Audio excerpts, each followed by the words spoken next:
And welcome, race fans, to the ESCORS Le Mans Series, first broadcast for ETVLive, actually Road TV Live, a division of ETVLive, here at Sebring International Raceway. And I tell you, looking for an exciting race here today. We've got three classes of race cars tonight, guys. And I tell you, Sebring Raceway, Sebring, one of the oldest road racing tracks in North America, started life as a United States Army Air Force training base. 1941 to 1946, pilots learned to fly the B-17 right here at Sebring. And of course, the lineage was commemorated by a special livery on Gunnar Racing's panos in the 2002 12 Hours of Sebring, resembling a World War II era B-17. In the booth with me tonight, Sean Pivick, John Westling, as always, pushing the buttons on the counter for you. We've got Ron Day, Jim Willis, running sound engineer for us here at Sebring. But Sean, you know, Sebring International Raceway, one of the oldest tracks in North America. What are we looking for here tonight? Well, we've got a real bumpy track, which means turn 1 and turn 17 are real difficult to get right. With the three classes, we're looking for about 10 seconds speed, 8 to 10 seconds lap time difference between the prototypes, the Honda ARX 01C and the Corvette C6R. We're looking for another about 3 to 4 seconds between the Corvettes and the Ford GTs. So we should have overtaking all night long. All right, and you know, the other day you and I were at the track, and it was at nighttime. I got into a helicopter. You, of course, climbed into one of those high horsepower Hondas out there and took a ride around the track. I watched you in the helicopter, and let's show the audience take a lap around Sebring.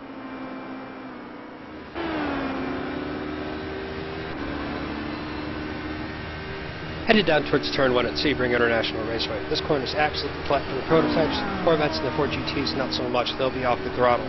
Look for the prototypes to really carve through the GTs in turn 1. Headed down to turn 2. Good outbraking opportunity, but it leads into the first of our no overtaking zones. Don't shut two carriages through here, it'll spin the car. Get a good exit onto Big Bend straightaway, a moderate sprint length straightaway, but it leads into the first gear hairpin. Look for outbraking maneuvers on driver's right headed into this hairpin. Now prototype hard on the brakes at the third cone. Touch the carib at the right on apex, touch the carib on the left at exit, and touch the carib on the right again for good measure. Headed into turn 10, Cunningham Corner, another good outbraking opportunity. Be careful at exit though, you need to leave yourself space for turns 11 and 12, double left-hander coming up.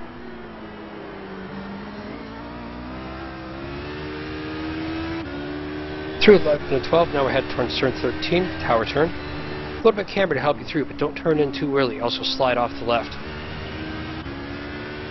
Now we're headed towards Bishop, turn 14 and double left. Absolutely nothing for the prototypes, but it's tough for the GTs. It is the no passing zone. Into turns 15 and 16, culminating with the right-handed Le Mans. Absolutely critical to get a good exit onto the Ullman Straight. Prototypes can sneak by the GTs on the right-hand side at Le Mans, but it's a tough move to make stick. Now we're headed for the 17th and final corner on the course, Sunset Bend. It's as bumpy as you like. Take any line you like, so long as it's on the inside.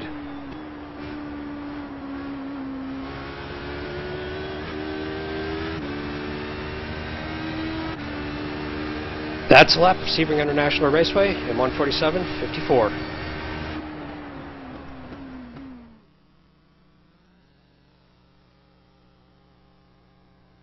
All right, I'll tell you what, thanks, Sean, for that ride around here at Sebring International Raceway. And let's talk about the cars here for just a minute as the guys get prepared to race here tonight. We've got three classes of cars.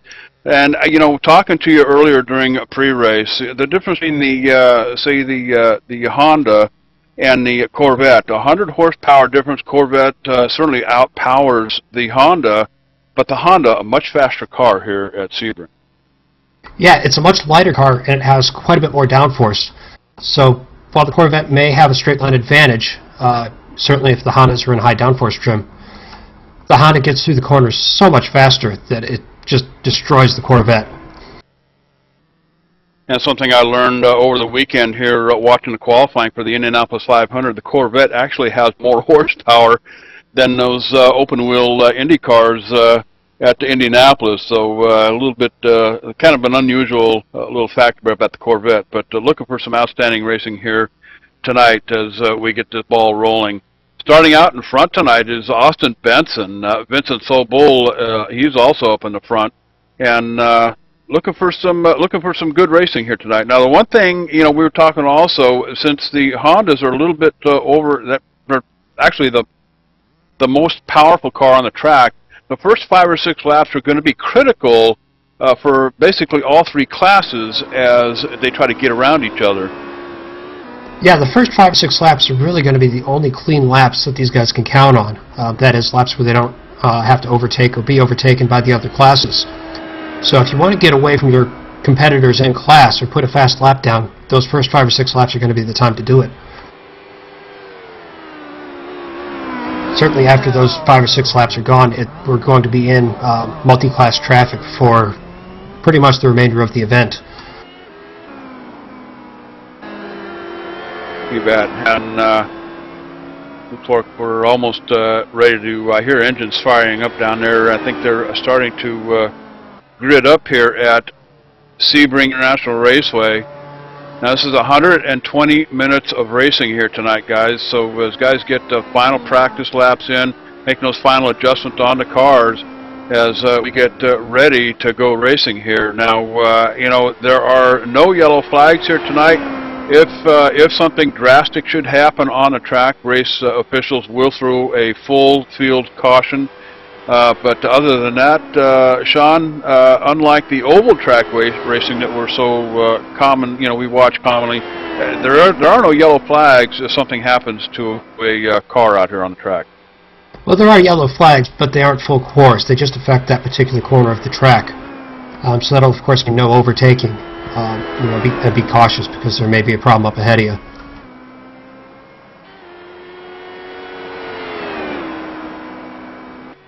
You bet. And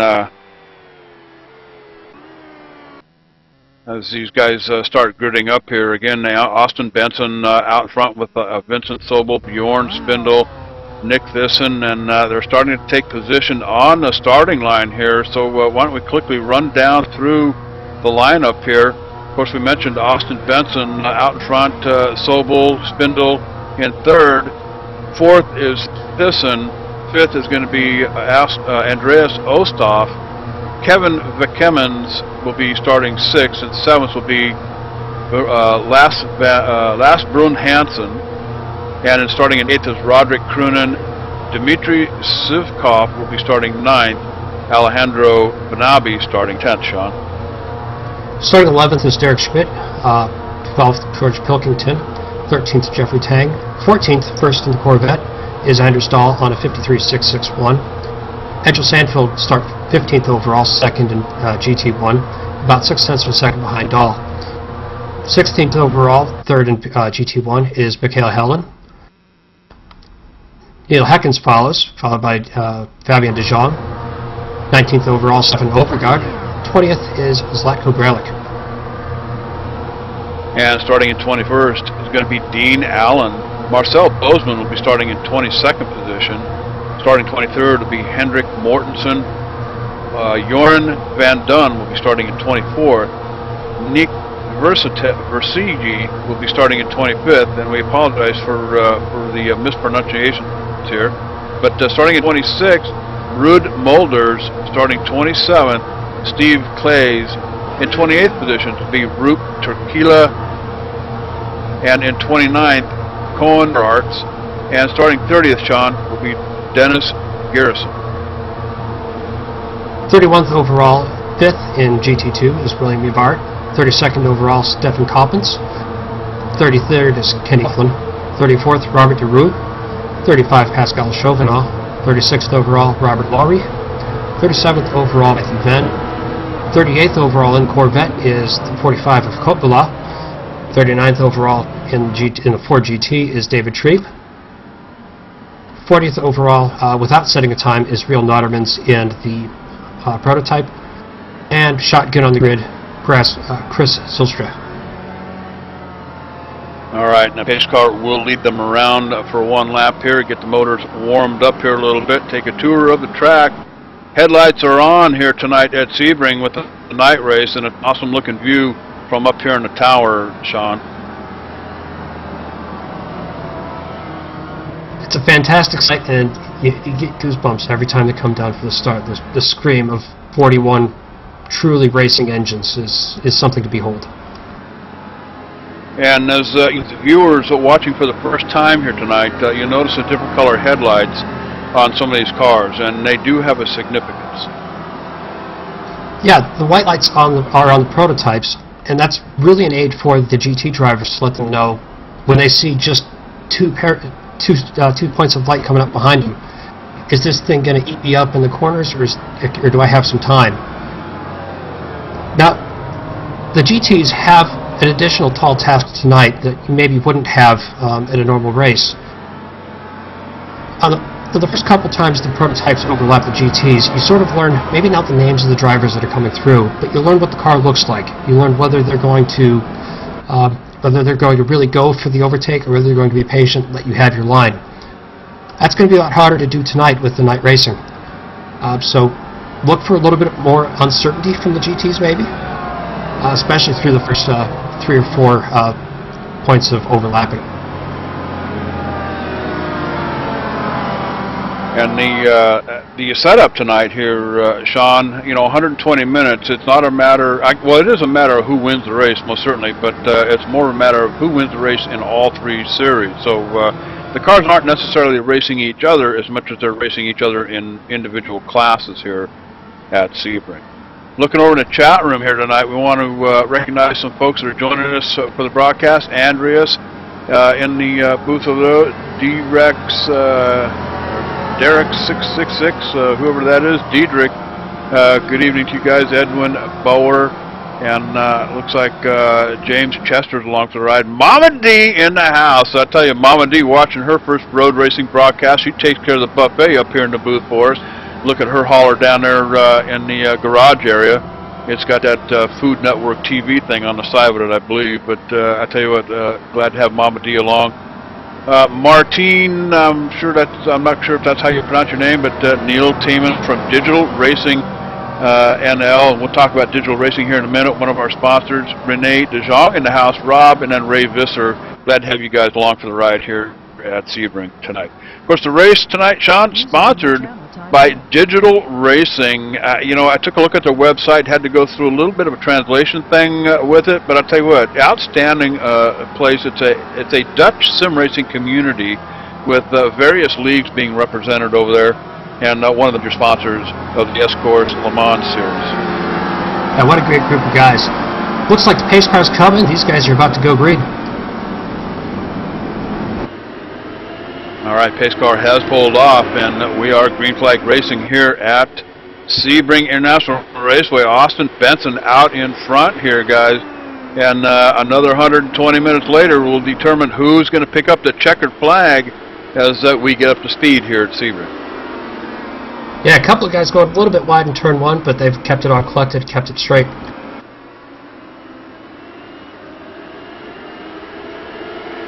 And these Honda cars up here in front, guys, I tell you, they get through these turns with ease. And going all the way back to the Corvettes back here, the Corvette behind the Hondas is going to be Anders Dahl. He's going to be in 14th position back here in that 03 machine as he works his way through the turns. It's been a relatively clean start so far. They've done a good job of getting themselves separated and understanding this is a 120-minute race. There's no need to really push through the first couple laps. You're not going to win the race clearly in the first corner.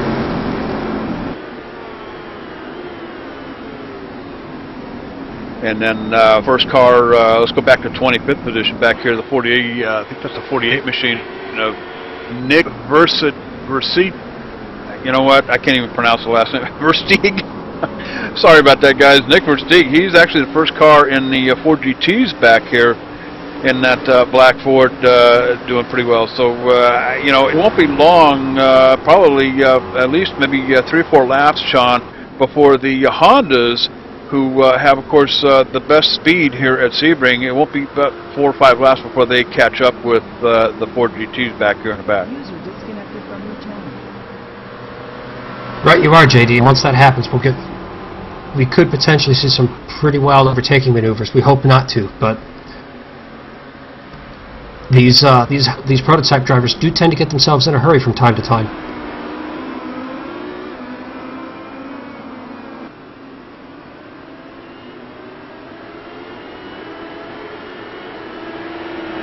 I'm looking back here in the back, guys.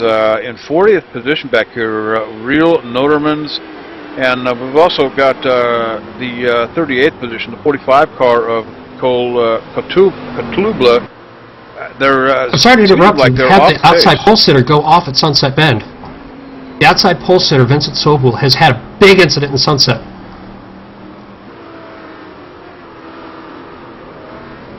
And Sobel coming down pit road as we speak, guys. So Sobel having a bad night here right from the get-go in that Honda, guys.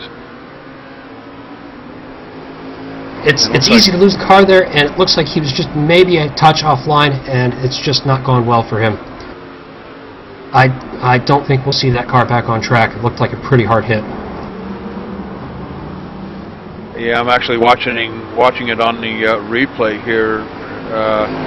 He goes for what we call an e-ticket ride here on ETVLive, as he takes a pretty hard lick into the outside wall here. So he may be done for the night, guys.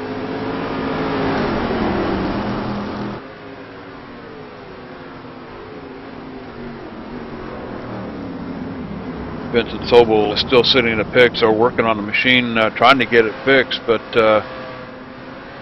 don't know whether he'll be able to make it back out on the track or not. But you know, out here in front, Austin Benson looking pretty sharp here. Now, Austin Benson during practice had the second fastest time, you know, during the practice session today. So looking for Austin Benson to hook it up, put something together here tonight at Sebring. Yeah, Benson will be happy to have seen the Vincent car go off. Give him just a little bit more space to the guys behind him. Of course, you never really want to see your competition go off, but it's sort of a, oh darn. All right, Bjorn Spindell up here in second position. He's about 0.8 of a second off as we put 3 laps in the books here at Sebring. Remember, there's no number of laps. It's just 2 hours of racing here tonight, 120 minutes at Sebring here. So 3 laps in the books here already, as the Hondas are just, I tell you, they're pretty much lined up single file all the way back here. Really no pressure being put on by anybody quite yet, as we've got plenty of racing to go here at Sebring.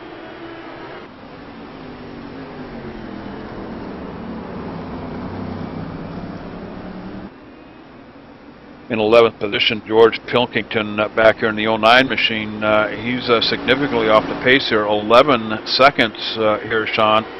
Not quite sure what's going on with the 09 machine, but also behind him, Jeffrey Tang in 12th position, 13 seconds off the pace. I can't think that these guys maybe just kind of taking it easy here the first few laps, playing it out here a little bit, or you know, what do you suppose is the strategy for these 2 drivers?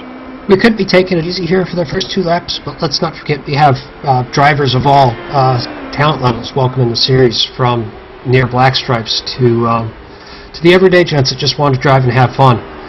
So we could just be seeing a genuine difference in pace.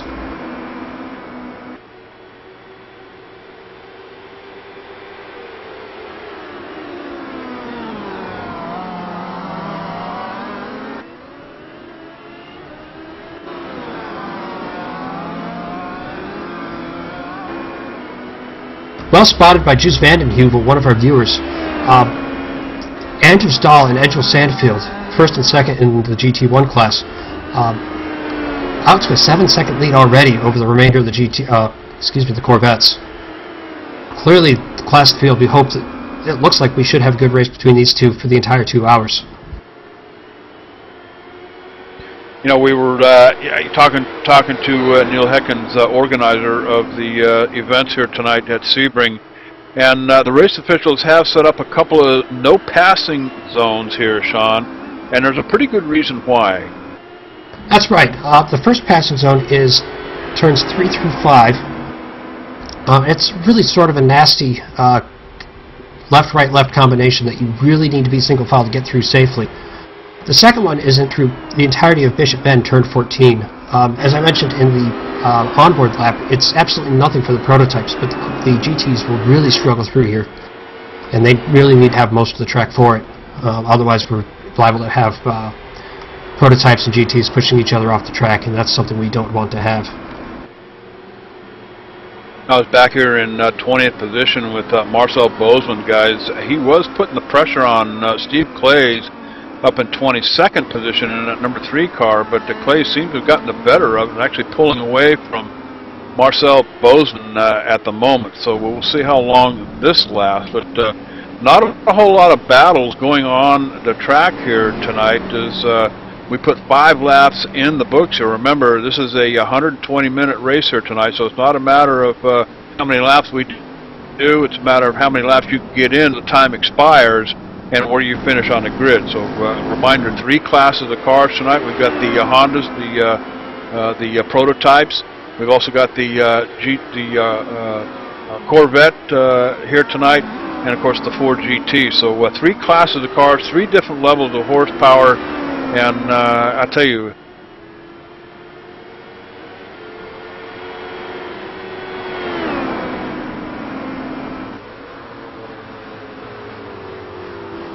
Looks like we've got some good racing going on in the GT2 category between Stefan Koppitz and Cohen Gerhardt for third overall in the for third in the class and 28th overall. As you're watching this, you'll notice 3 orange lights on the side of Stefan Koppitz's car. Those are the leader lights on these cars. Those lights are colored for the class: blue for the prototypes, green for the Corvettes, and orange for the Ford GTs. And the number of lights you see illuminated, it indicates their position in class. 1 light is first place in class, 2 lights second place in class, third place, 3 lights third place in class.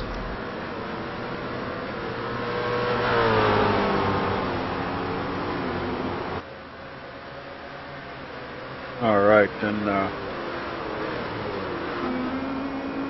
still watching some action back here in about 32nd position back here. The Corvettes, Kenny Coolin in the number 24 machine just got overtaken by Real Notermans back here in 33rd.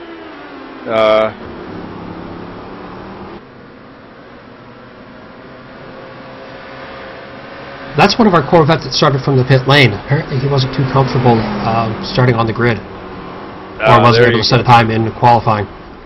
There you go. Yeah, because I'm just looking at times here, and I thought, wait a minute, that's impossible. How can you be 33rd past the guy in front of you?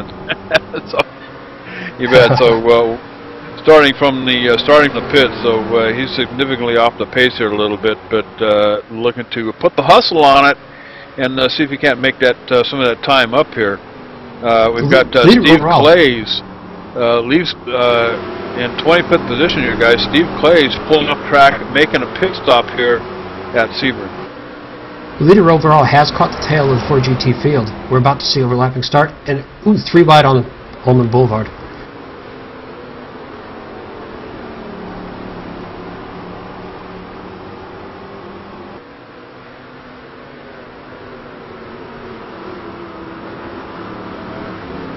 That's a lead change for the overall lead.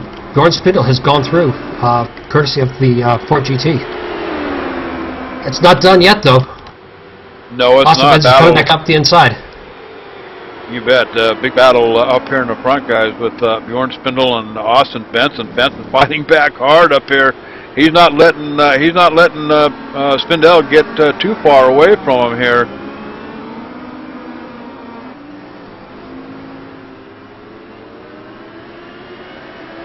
Austin Benson in that green Honda chasing down Bjorn Spindle up here in front, and they've got a looks like that's a Corvette up there in front of them. It's going to be David Tree pulling over, letting the faster cars have the turn here. Smart thing to do here at Sebring. Those Corvettes or the prototypes are much faster than the GTs and the Corvettes here tonight.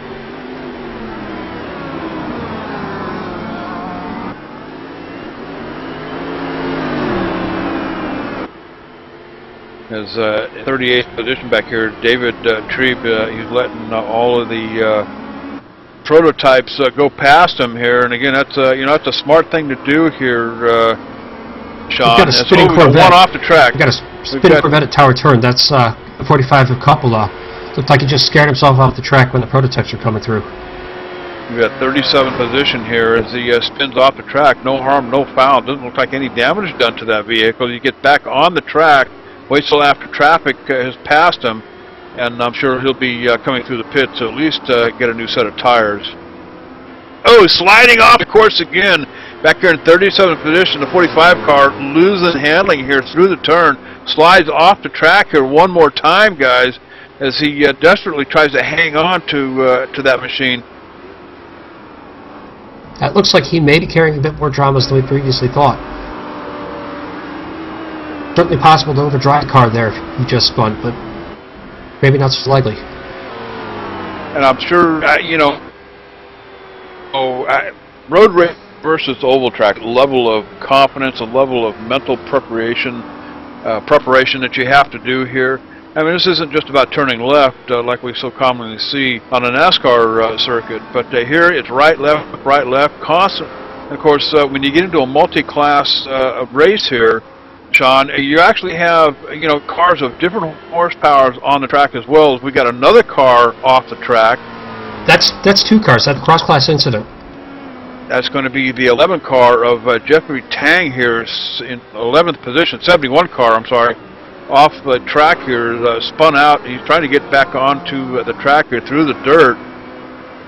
Makes it back on the track. So Jeffrey Tang, he also having a difficult time here. 8 laps in the books here at Sebring. Oh, and he goes off the track into the barrels.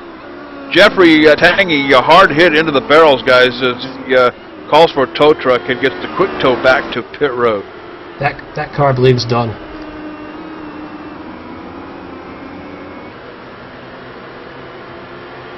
Yeah, I can't imagine. It looked like it might have tore up the front end on that prototype pretty bad. Of course, lightweight cars, plastic front end, hit the barrels pretty hard here at Sebring. So I don't imagine he'll be back out on track. We'll keep an eye on things down there on pit road.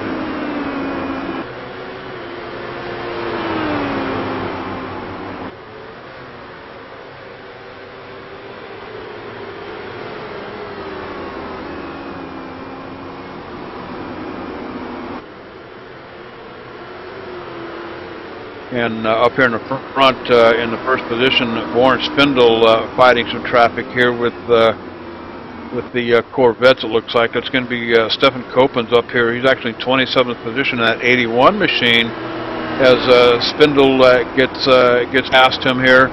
And Nick Thyssen back here in second position, chasing down the leader here, not far off here as he closes the distance.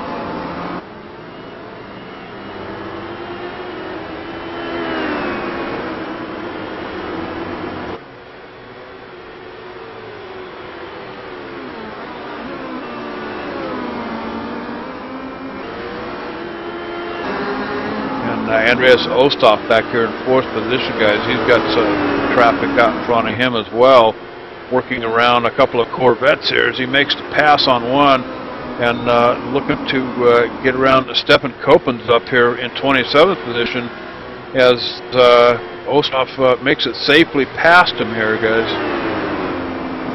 Yeah, that looked like the leaders of the prototype field catching the GTs in earnest, and the chaos that results.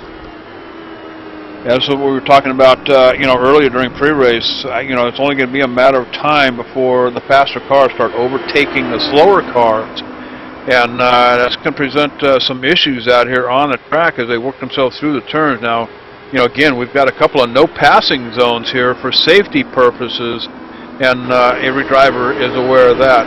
Andreas Osterhoff up here in fourth position, still passing a bunch of lap-down cars here, guys. So. I tell you, this is kind of an exciting race when the Hondas start catching up with slower traffic here. And again, it's not a matter of you know, how many positions you get on the different class cars. It's where you are in your own class. And right now, Andreas Ostrov is running in fourth, about 6.1 seconds behind the leader, Bjorn Spindel, up there pretty much on his own.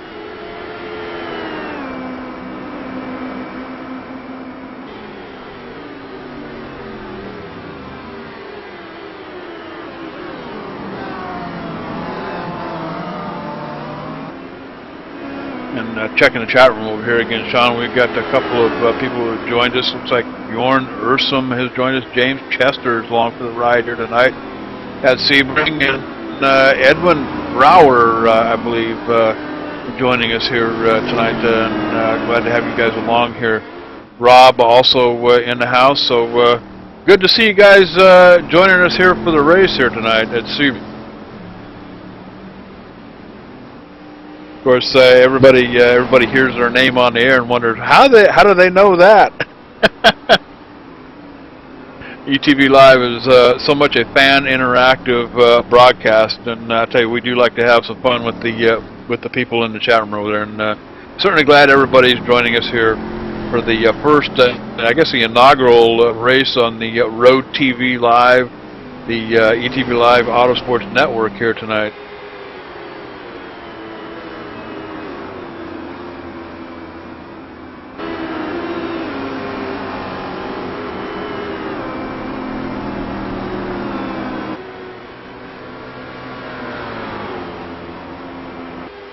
Looks like the battle for fourth overall has sped up. Roderick Rudin just within a second of Sostov. Yeah, just kind of cruising through the cars here, looking for some battles. Back here in second position, Nick Thyssen, he's battling Brud Mollers up here. Brud is in a Corvette, 21st position here, as Thyssen finally gets past him here. But you know, these to the prototypes, I guess these slower cars out here are something of an obstacle. It is, but as a prototype driver, you have to deal with them with respect too.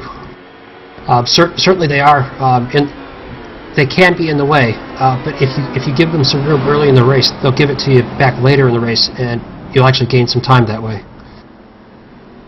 But certainly, yes, it can be difficult to get around them, as Ruud Mollers has a bit of a moment. 41 cars started the race here tonight. There's Jeroen van Dun going wide at the tower turn in position 22. Once again, looked like just scared himself off in front of a prototype and ran off to driver's left.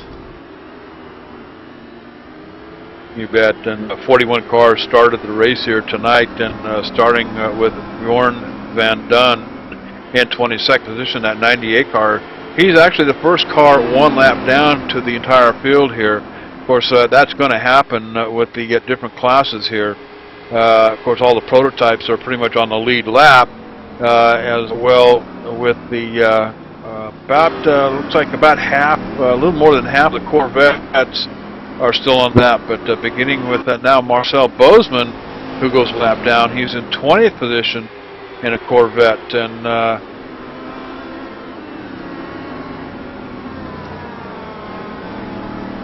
so just to give a quick rundown, as we're about halfway through our first stint, Bjorn Spindel in prototypes leads overall from Nick Thiessen, 2 seconds back. Austin Benson third overall, 4 seconds back from the leader. In GT1, Anders Dahl leads from Egil Sandveld, about a second ahead. Neil Heckinson third, a further 8 seconds back. Finally, in GT2, the 4 GTs, Nick Versteeg leads from Dennis Jerson and Koen Gerards.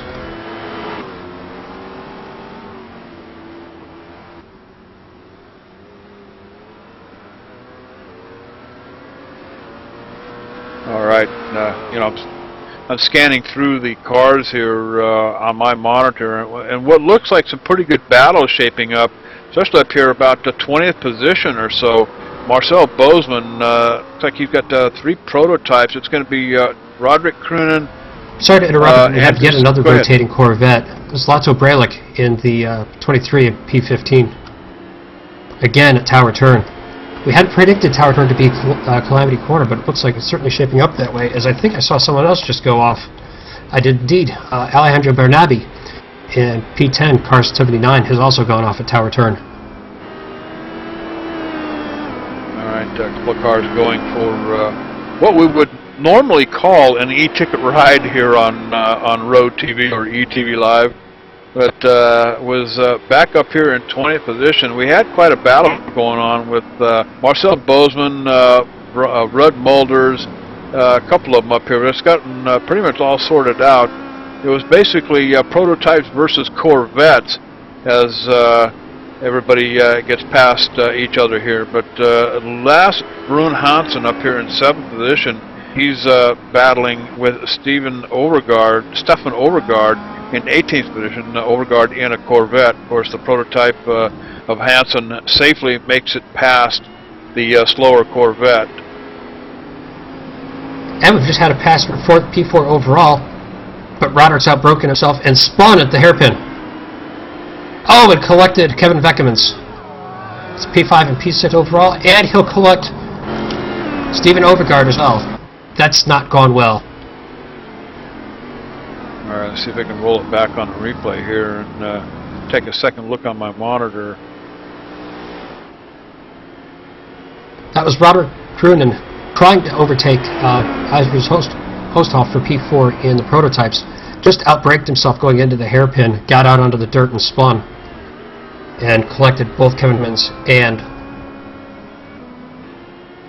Who else did you put in that? Difficult, you know, it's a night race, and all you've got are the headlights out in front of the car, and, you know, he's coming off the turn. That's going to be Vekemans comes off the turn, can't see until he gets right on top up there, and of course there's a pair of headlights blazing him right in the face here, so that's, you know, blindness coming off the headlights, can't tell where that car is, and just kind of gently gives him a nudge backwards here a little bit. Not a whole lot of damage done to the 25 machine back here, but I tell you, with the fiberglass bodies on these cars here, Sean, I mean, you know, little minor damage could result in major damage, actually. Yeah, the carbon fiber on these cars doesn't really take well to being impacted. It either holds its shape or it gets itself pretty bent up really quickly.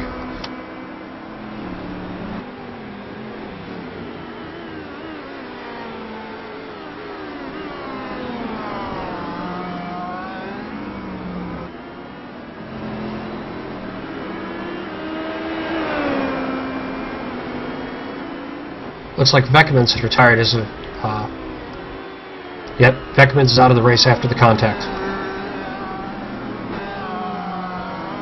As is, of course, Robert Krunen.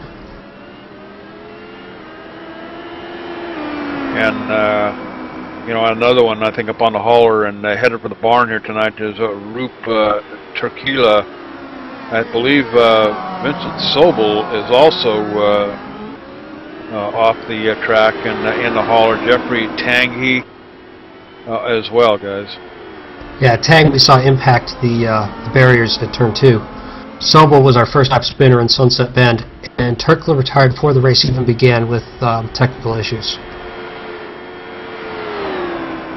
And up here in 3rd position, guys, Austin Benson, who started on the pole here tonight, falling back significantly, about 4.9, almost, let's call it 5 seconds back of Bourne Spindle. Now, Austin Benson and Bourne Spindle both in the prototypes up here, but Austin Benson turning the 2nd fastest lap during the practice session here tonight, looking very strong, but still running up here in the top 5, John.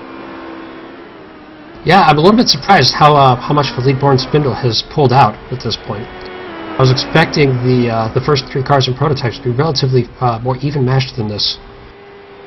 But right now, Spindle with about a 4.5 second lead, and that's a lead he will very much cherish. And, you know, looking at the times, you know, starting out with the prototypes up here, looking at the time, there's not a whole lot of battles going on.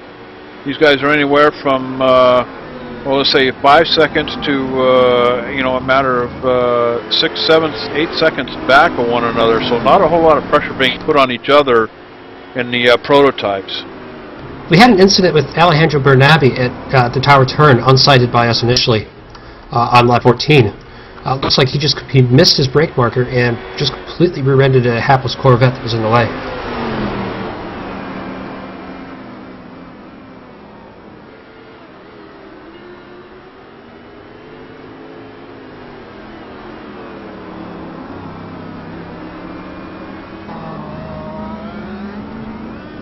And up here in 30th position, it's going to be Chris Zylstra. Up here, he just lets Austin Benson go. Benson, this could be another reason why Benson's significantly off the pace from lead up there, about 7.5 seconds back. Trying to get around the 21 machine here, was being held up there just a little bit. Of course, you know, they got to work themselves through the turns, and remember, we do have 2 no passing zones here on the track here at Sebring. So. You know, you got to look for the safest way to pass these slower cars, as Austin had safely made it past Zylstra for position here, trying to work himself back up to the front, and at least puts pressure on Bjorn Spindle, who has the lead up here and who has had it here for about 6-7 laps. John. Yeah. Something I do want to bring to your attention, as it is somewhat important, as we've been hemorrhaging, really, prototypes. We now have 2 Corvettes in the top 10 overall. Anders Dahl and Edgell Sandfield, 9th and 10th overall. Corvettes keeping up with the prototypes here, but you know, looking at the times, it probably it's just a matter of time before Bjorn Spindle gets to them and puts them a lap down as well. But remember, it's not about the prototype versus Corvette, it's more prototype versus prototype here. Each class is racing its own, within its own class here. So 15 laps in the books. Why don't we go ahead and step away? We're going to take a commercial break. Check out the buffet booth behind us here. I'm getting a little bit hungry here, Sean, but I'll tell you what, you're watching live, ETV Live, Road TV Live here at Sebring International Raceway, so don't wander off. We'll be right back.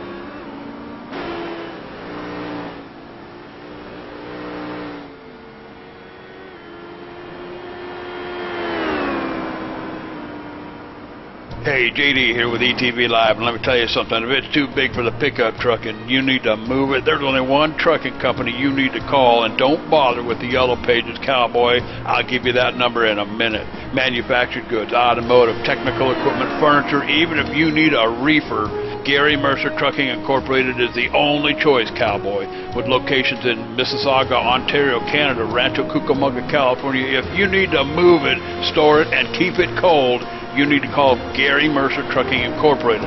Long haul, short haul, or just across town, Gary Mercer has the best trained and qualified drivers to get your load from point A to point B with professionalism and on time. So remember, Hoss, if it don't fit in a pickup truck, you're going to need a real truck, cowboy. Sponsors of ETV Live's Friday Night Showdown, Gary Mercer Trucking Incorporated, 1-800-668-2980.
We are back live here at Sebring International Raceway, and this is the ESCORS Le Mans Series, sponsored by Digital Racing. And I'll tell you something, you know, if you've got, I used, I believe it was Chrome, Google Chrome, to go over there and take a look at their website. Of course, I had to get, Chrome has a pretty nice little translation deal.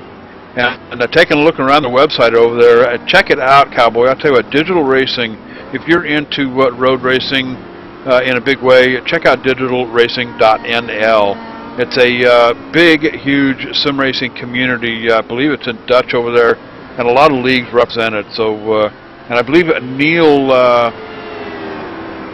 I'm looking for his name here. He might, let's see, Neil's Teeman. I hope I'm pronouncing that right, but Neil's Teeman over there in the chat room. If you're unfamiliar with the website, hey, get up with Neil Timmons in the chat room over there, and I'm sure he'll be glad to show you around over there at Digital Racing, over there, DigitalRacing.nl. In the meantime, back out here at Sebring, in 10th position here, Anders Dahl in a Corvette, just getting around Chavot here. In that number 15 machine. So a lot of guys racing. It looks like a lot of racing going on, or is actually cars passing one another, cars getting up out of the way. The prototypes, of course, the more powerful machines out here at Sebring here tonight. So when they're coming along, they're identified by the clear white headlights coming at you in the rear view mirror.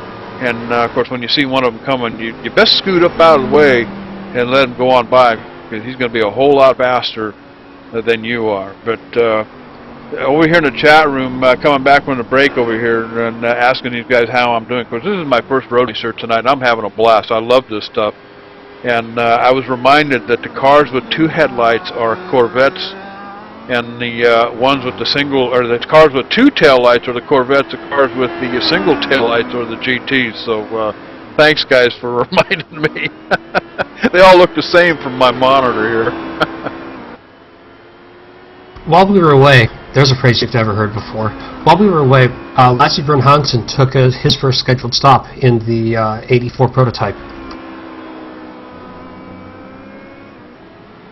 So we should start to expect to see most of our prototypes, and I suspect most of our Corvettes and GTs onto pit road sometime in the next 5 minutes.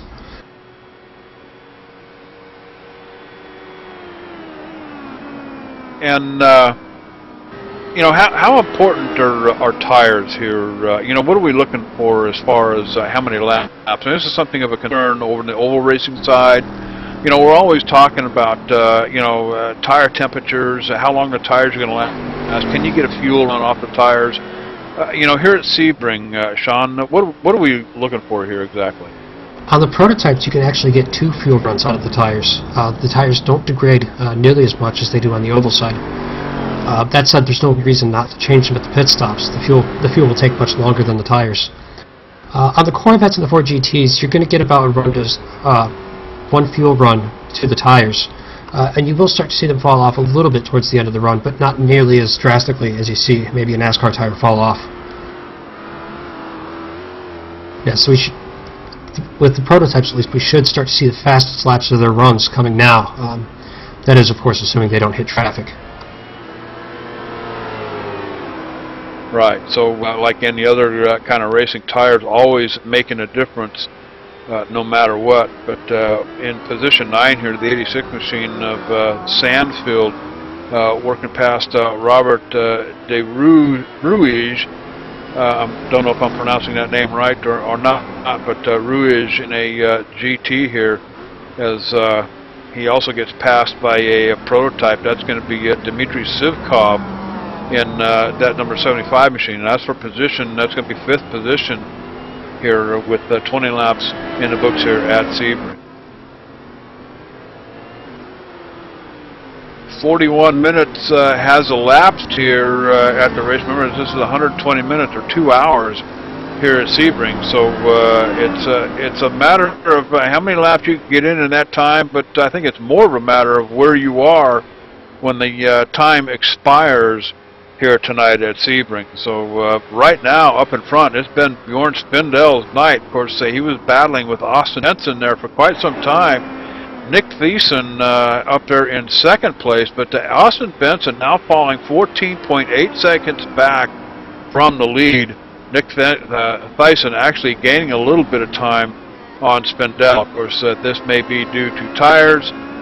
I don't know. You know, do you take it a little bit easier knowing that your tires are wearing out? Well, the prototypes should be pushing because their tires are still good.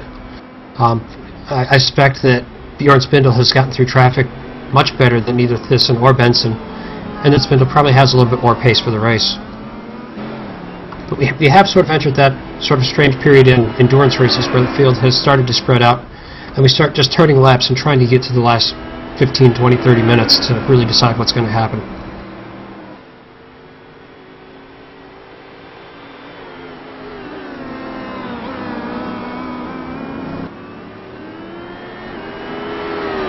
All right, and as the prototypes, most of the prototypes still on the lead lap. I'm looking at Hansen in the 84 machine. He's in 8th position, guys. He's actually the last car on the lead lap here in the prototypes.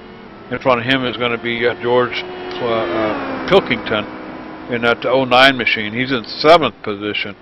So those two guys, they're on the lead lap. They're actually the last two cars on the lead lap. And then behind them, one lap down, and it's interesting to look at the breakdown here. The Corvettes, Egil Sandfield is in 9th position. Position I bet there's 9 a Corvette go off in front of him. Dennis Gerson at the tower turn again. And position 23.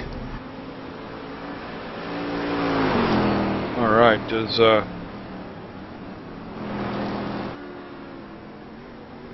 some are having a little bit more difficult time than others here, for sure. But breaking it down here, position 9 through 20 here, guys. Egil Sandfield running in 9th position. He's the first Corvette, and he's also the first car one lap down on the track. Not that that really matters, because most of his competition in the Corvettes are still with him on that same lap. So with the first car 2 laps down on the Corvettes, Bjorn Van Dunn in 19th position in that 98 machine, followed by Bralick. Now Bralick, remember, he had some issues earlier in the race, and working to get back in shape here at Sebring. Well spotted once again by Rupi Turkula. Dennis Garrison, car in position 23, car 02. Looked like he just lost the rear end under braking for, you guessed it, tower turn. Got into the tires hard.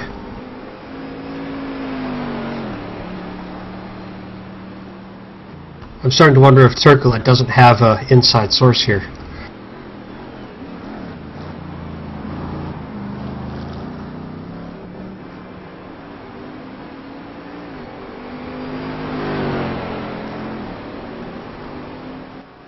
I'm watching a battle here back in 18th position here, guys. It's Real Noterman in a Corvette. He was actually battling with Rudd Mulders up here in 17th position at 40. Oh, this Mulders gets out of shape off the track, gets it back, and I'll tell you, smart move with Rudd Mulders here. I'm going to roll it back on my monitor and take a second look. Just caught that out of the corner of my eye. As he's not quite sure what turn this is, but he's going through on lap 20 here, and just looks like he just misses his mark a little bit, but able to save that car, get back on the track, and I'll tell you, that's got to be one of the good hands was here at Sebring tonight for sure. JD, you were asking earlier about Austin Benson's lack of pace, really, after we saw him lead pretty clearly the first few laps. Looks like he's picked up some damage on the left front of that car. These cars are very sensitive to aero damage, so that would account for his lack of pace through the course of the race. And I don't know where he would have picked that damage up. I'm going to. I've got a little bit of data here that I can recall or call upon to see if I can find where that might have happened, but something happening to Austin Benson's car here tonight, guys, which might be what's slowing him down here.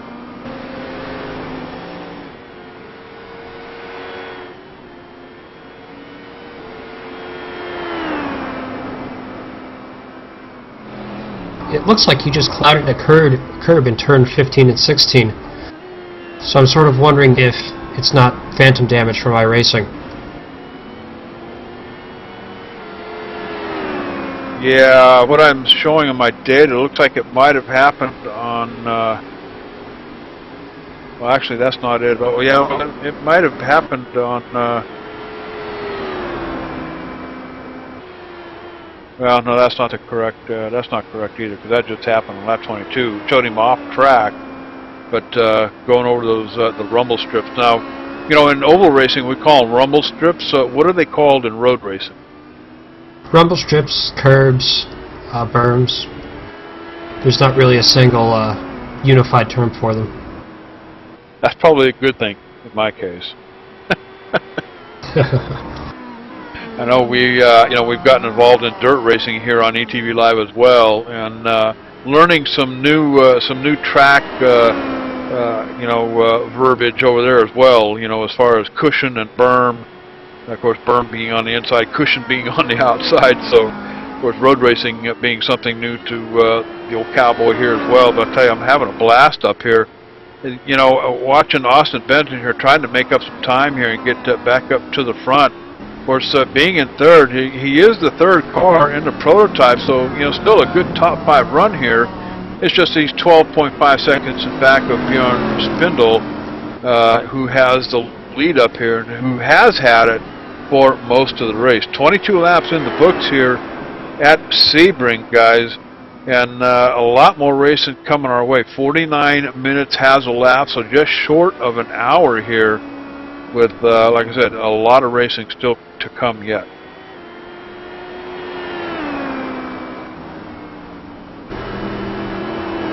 Yeah, and you know, we got to take that 49 minutes. Actually, it's 49 minutes total.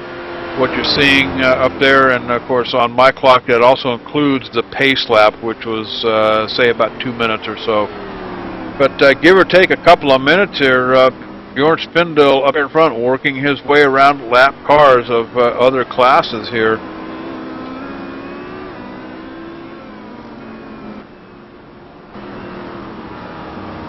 I'm going to check back over here in the chat room, and a couple of newcomers, Ruben Norhoek joining us here tonight, Roy Visser, see if I recognize any other names that join us, Peter Kolk, Peter, not quite sure if that's your last name, Kolk, but Peter, welcome to the race tonight here. Marco joining us, and Joos Vandenhoevel. I don't know if I said that right or not, but welcome to the club here tonight. Road TV Live here, Sebring International Raceway. Vander Kolk, got it, gotcha.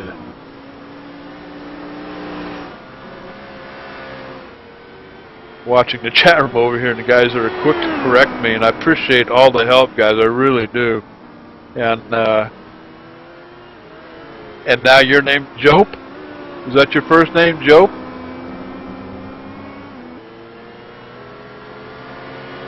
Waiting for a response from Jope. I don't know if that's the correct pronunciation or not, but JD, you're probably going to have a hit at your door tomorrow morning, messing up all these guys' names, so good thing I don't live nowhere near you, son. Yeah. That, of course, is producer John. Oh, don't give out my name. I don't want no part of that. I'll just give him the first. I'm just giving the first. But John responsible for all the pictures coming to you tonight. Doing a fine job at that. All right, and it's always fun to mix it up with the guys over here in the chat room and giving me a hard time about pronunciation. Of course, not that we're giving each other a hard time, but glad to see everybody having a good time here tonight. Back out on here at the track, you guys, in 32nd position, 21 car of Chris Zis. You know, I'm going to call him Chris, the 21 car of Chris. He's in a GT here. He's one of those guys with the single taillights in the back. He's battling with David Trebe up here in front in that 38 machine, 31st position here. And looks like he was putting the pressure on here for a while, but backed off here a little bit. Now looking again, looked on the inside of that turn, can't make it around. And I'll tell you what, David Trebe getting good runs off the turns here.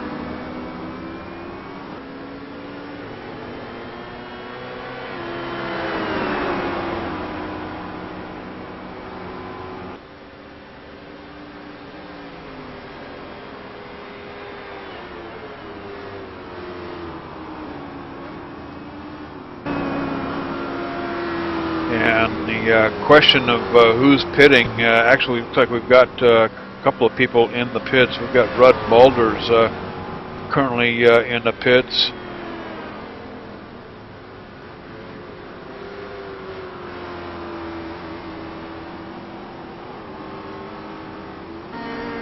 And David Trebe in 32nd position in the pits, and it's going to be fuel and tires for that machine. So it looks like the Ford GTs predominantly coming in, making their pit stops. Mikhail Helen in position 11 also in as well from the Corvette. And your He pits leader from tonight, 30 less. and leader Bjorn Spindell makes his way down pit road into his pit box. Going to be 4 tires and fuel for that machine. That puts the top 2 into the pit lane then. Both Nick Dyson and Bjorn Spindell. Bjorn had about a 10-second lead entering the pits. We'll see how that changes when they pit out.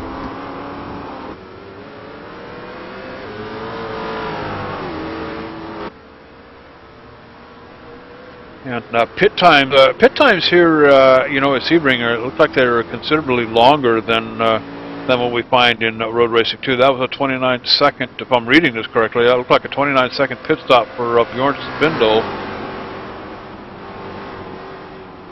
Yeah, we don't get the gas in the car quite as quickly as the NASCAR side does. But that's Derek Schmidt from position 5, and of course 5th in class in the prototype into the pit lane as well. Nigel Sandfield, current leader in the Corvettes, position 9, into the pit lane.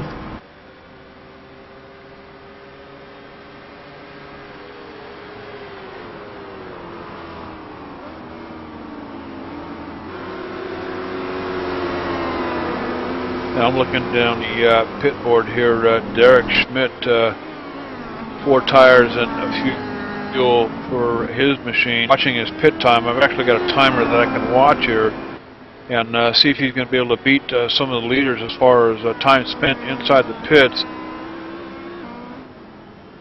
28.2 seconds, so about 9/10 of a second faster than Bjorn Spindell. So that's got to make up some time on the track out there. But so far, looks like Austin Benson might have had the fastest pit time as far as prototypes so far, guys. 26.1 seconds for that 07 machine of Austin Benson. Pits really are the best way to make up time. It really is free time if you can get in and get out well. Of course, not getting your fuel right, not staying in the pit as long is a great way to make up time as well.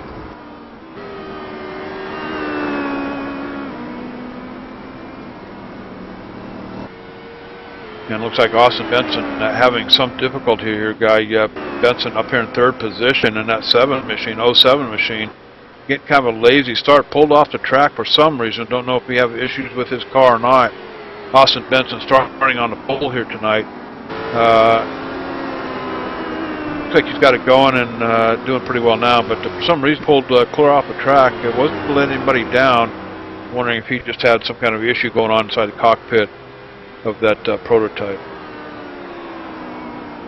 Bjorn Spindell, our prototype leader, has come up roses out of this pit stop sequence. He's gained 5 seconds on Nick Dyson and about another 10 seconds on Austin Benson through that pit stop cycle. Dyson about 14.4 seconds, let's call it 15 seconds behind Spindell. So Dyson also had a little bit longer pit stop, Sean, 33 seconds. So wondering if one of the pit crew had some kind of an issue, maybe with the tire, or just couldn't get the fuel in quick enough. But 33-second pit stop for Nick Dyson.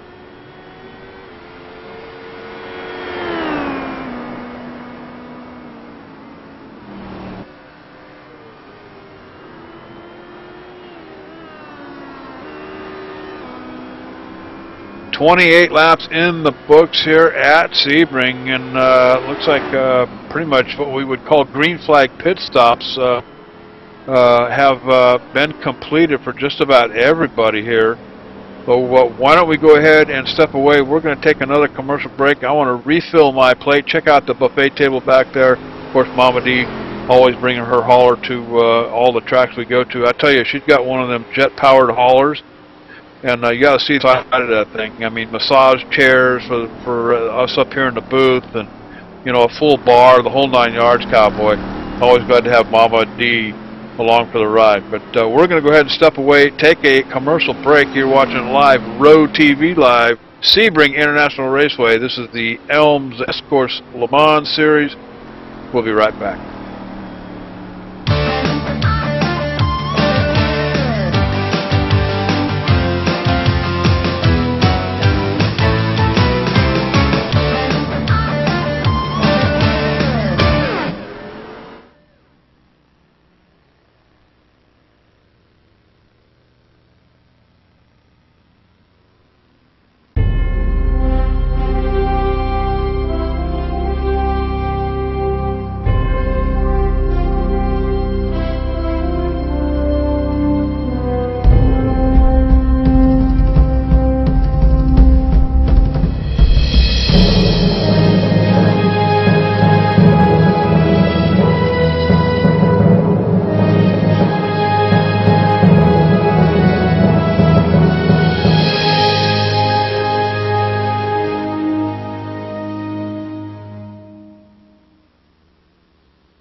Welcome back to the 120 Minutes of Sebring presented by ELMS and DigitalRacing.nl. We do have one good tight battle on the track between William Gavart in the 77 Ford GT and Robert Lowry in the 64 Ford GT, just coming out of Sunset Bend. This is the closest battle we have on the track at the moment.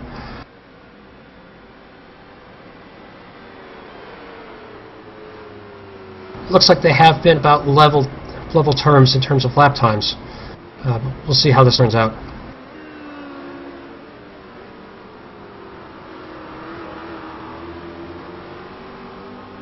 Watching Robert Lowry do battle with William Gavart up here in the 24th position here. This is going to be 25th and 24th position, so pretty much pretty good battle going on here for a couple of laps here. 27 laps in the books here at Sebring International Raceway. A nighttime race here, and again, you can identify the cars by their headlights. Of course, that's probably more for the driver than it is for the viewer. Does the viewer some good as well, but the yellow-colored lights here are indicative of the Ford GTs out on the track, and of course, the clear lights, the white lights, more indicative of the prototypes up here. And I believe the Corvettes also have the yellow light. So the prototypes easily identifiable by their body shape. Well, we've just had a spin. That's William Gavart, who was the following car in that battle. It's just spun at Tower Turn. Yeah, that's going to be William Gavart up here going for an e-ticket ride off the track. Doesn't look like a whole lot of damage. Certainly going to need a new set of tires for sure. But back on the track here again as he lets the traffic go past. So William Gavart in big trouble. Robert Lowry did a great job to avoid him there, as Gavart's car did sort of a hospital hop and cut back across the track. And guys, one thing I've noticed with this road racing versus the oval stuff that ETVLive usually does is these drivers seem to show a lot more respect for their co-drivers. I mean, we've watching these two battle it for a good 3-4 laps here. Neither one of them got into each other. They respect each other's line, and wow, there's some good racing there. You bet. I'll tell you what, there's some more good racing happening right up here in position number 33. It's going to be the 99 machine of Fabian De Jong up here. He's chasing down Henrik Mortensen up here in a Corvette. A couple of Corvettes doing battle, and then right in front of them is going to be Robert De Rouge in 25th position. He's in Ford GTs. He pulls over and lets the faster Corvette go by, going into the turn too wide here. And I'll tell you, unlike what we see in oval racing here, guys, I'll tell you the track is a whole lot narrower, and when you're going 2x2 into the turns, I'll tell you what, it takes a pretty high level of concentration to get through there without banging into one another. But up here in 33rd position, Fabian De Jong, he's making quick work of a couple guys. Now he's got Henrik Mortensen up here as well, trying to get past him. Of course, Fabian De Jong, he's in 33rd position, and Mortensen is in 14th position. So you can see, one car is quite a few more laps down than the other. Of course, Henrik Mortensen certainly ahead of... Yeah, Fabian De Jong does look to have the pace certainly better than the cars around him, but unfortunately it looks like he was delayed for about 5 minutes on lap 7.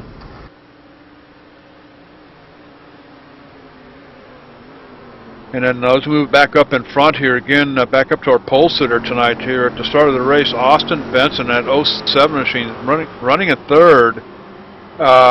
Significantly off the pace. Has not had the night he was looking for sure. Starting on the pole here tonight as he works past a couple of lap down cars from another class. I believe that was going to be a Corvette of Neil Hickens, our organizer tonight. But Austin Benson working over a GT, the GT of Nick Versteeg. I have troubles with this guy's name, Versteeg. I swear. Versteeg. My apologies, in 21st position, but certainly Austin Benson with one of the fastest times during practice, doing a pretty decent job staying up in the top 5, 21 seconds behind the lead. But one of the drivers we haven't spent a whole lot of time, let's talk about in 11th position back here in that 41 machine, Neil Hickens. Neil pretty much organizing this entire event here at Sebring tonight, and a big thank you goes out to him for putting us all together here tonight, organizing it with DigitalRacing.nl, the sim racing community, a Dutch sim racing community, and if you haven't been over there yet, get a look at it, DigitalRacing.nl. And then Derek Spear designs high-performance racing parts for virtual sim racing. And I'll tell you, button boxes, shifter controls, the whole 9 yards. You want to check that out, Derek Spear Designs.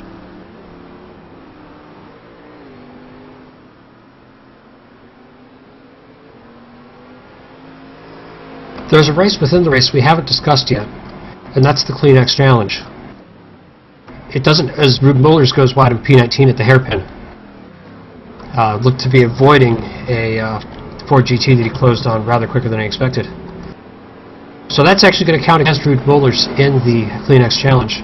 It doesn't have a bearing on the outcome of the race, but it does have an outcome on the bearing on the outcome of the championship. Drivers are given bonus points for completing clean races without an incident. And after accumulating too many incidents, they actually will have points taken away from them. So while it won't affect the race itself, it will affect who we crown as champion of each of these 3 classes at the end of the season. All right, and the Clean X race, and I'll tell you, a lot of these guys looks like there's going to be a lot of them vying for those extra bonus points here, and been a pretty clean race thus far, guys. And, Jared Van Dunn has just spun off of Le Mans in P18. Looks like he might have gotten into the inside fence, but he has continued. That car was 10th in class. Yeah, I'm rolling it back here on my monitor, and he just he goes in way too hard, way too deep, goes for that E-ticket ride through the grass, tries to get it straightened out. Oncoming traffic, that's hard to deal with here. You just see headlights coming at you at about 120 miles an hour. And looks like he might, I don't think he made contact with the wall here, Sean, but it darts across the track, gets it back in shape, back up on the speedway here. So Jorn Van Dunn certainly in big trouble here at Sebring. Yeah, it looks like he has gotten away with that one. So that's 1 hour down. You know, after first 20 or 30 minutes that looked more like a sprint race, as we have another rotating Corvette. This time in P17. Jorn Dunn gets nailed. I got to roll this one back. Just caught that out of the corner of my eye. There's a car off the track up here in the turn, and traffic is just piling up here, guys. Groot Boulders in P19 missed his brake zone and really took out Marcel Balzman in P17. Yeah, and that's going to be that's probably going to be one of the worst ones we've seen here tonight. And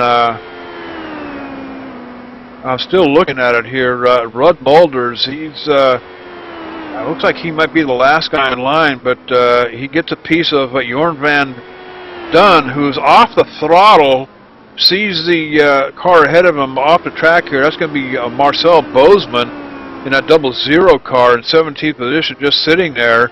And of course, I mean, you got to jump off the throttle, get on the brakes, and coming around the turn, you know, again, it's a night track, and the only thing you can see is what's in front of your headlights. So if you're coming around a turn, you can't see the angle over there in the darkness, what might be off the track over there, Sean. So I tell you, difficult times here for sure during a night race. But that's probably the worst incident we've seen so far.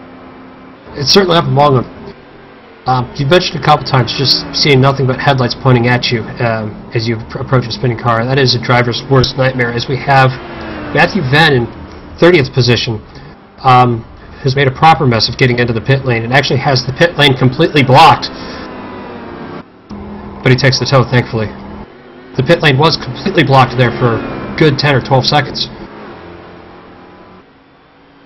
And I'm still working on Marcel Balzman here, guys. He, you know, after that melee back there in the turn, he gets his car straightened back out again, gets going, immediately spins it out again in the next turn. So Marcel Balzman in that 00 car absolutely having a bad night here on lap 31. So, but that, you know, like I said, that's and again, even at the entrance of pit lane, spins it out again. Marcel Balzman desperately looking for some tires here in that 00 machine. Misses his pit box, and he's pulled up. He's awfully close to the wall here, Sean. Don't know whether he's going to.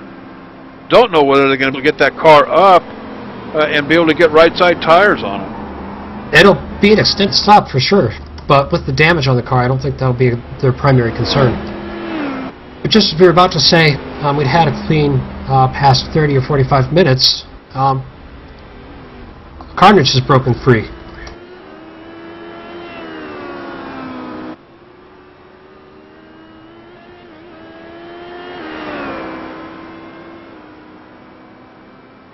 Looking back through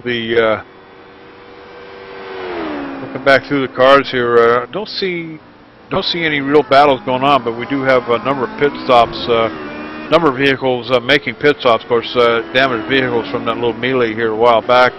Steve Clay's in the 24th position in that number 3 machine, 4 tires and fuel, working his way down pit road. He'll re-enter the track.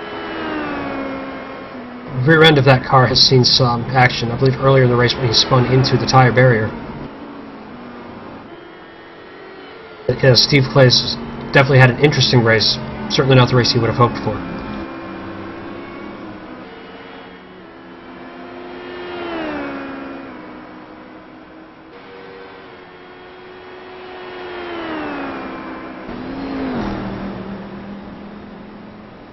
All right, and some more pit stops underway here at Sebring.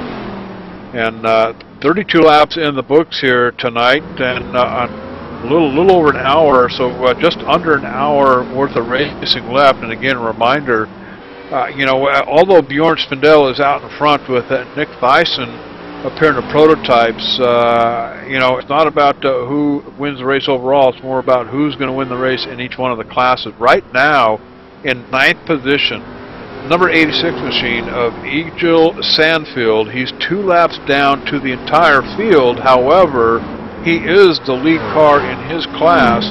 Sandfield, in 9th position, is in a Corvette. So Egil Sandfield holds down a pretty good position here. About, well, you know, according to the time, maybe about halfway through the race at this point. As Sandfield gets past Kuglin down here. Kuglin reming in the Ford GT, a little bit slower car. Kuglin in 24th position, and going by another one, William Yvart. Remember Yvart having his difficulties in a turn here a couple of laps ago.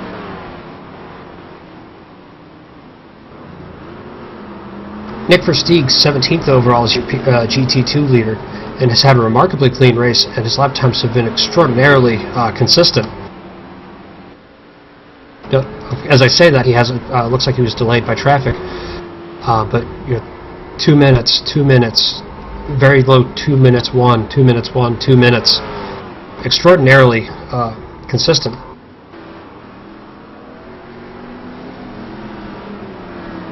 And he enjoys about a 15-second lead over Cohen Gerardt's 19th overall, second in GT2.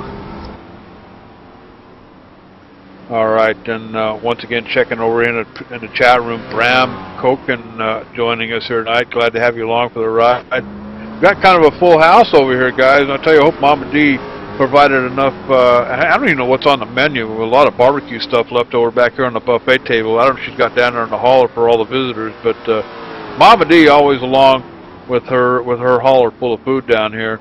Watching Austin Benson, our pole sitter, in 3rd position, pretty much occupied that spot from most of the race here, as he works his way around Robert De Rouge.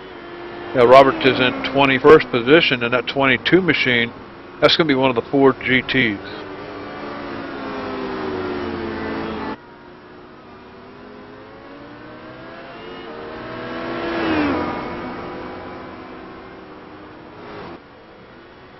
And a big thank you to Niels Timon, and we've been talking about some different logos and whatnot, but certainly appreciate the help there, Niels, and again apologize for what you might be seeing, but sometimes we take a little creative license to make sure that we highlight the logo on the air and get everybody to be able to take notice. So hence some of the changes that I make to the logos.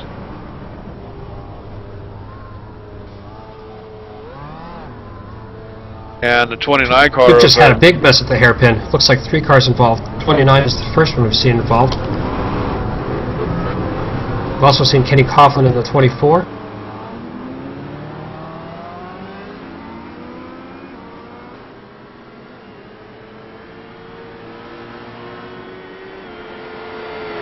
That's the prototypes here, guys. Looks like Kenny Coughlin in the 24 rear-ended the 29 of Andreas Osthoff, who's in P4 overall. Yeah, it looks like he got rear-ended, guys. I'm pulling it up on the picture in the E-Play. It looks like he got rear-ended. I can't quite tell what car it was, but somebody just got a piece of him and spun him around.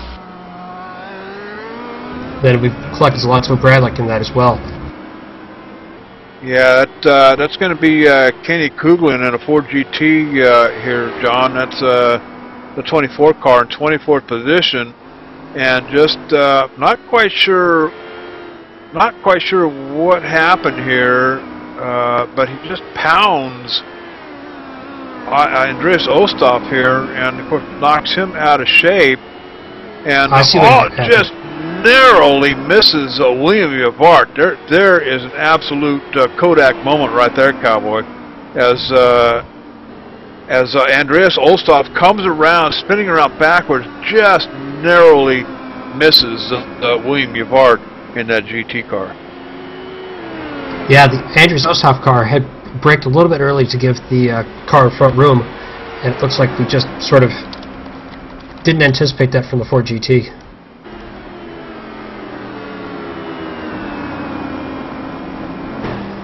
Yeah, and again, you know, we've got actually two different cars here working this turn, and of course the prototype much faster through the turns with those, you know, lower aerodynamics. But we do have a battle up here in the front.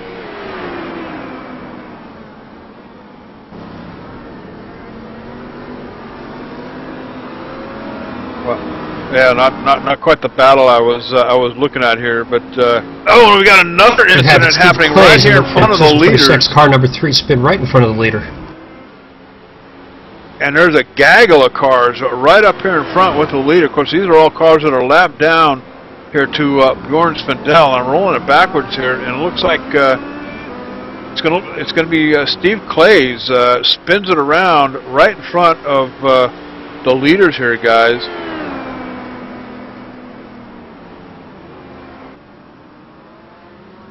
And it looks...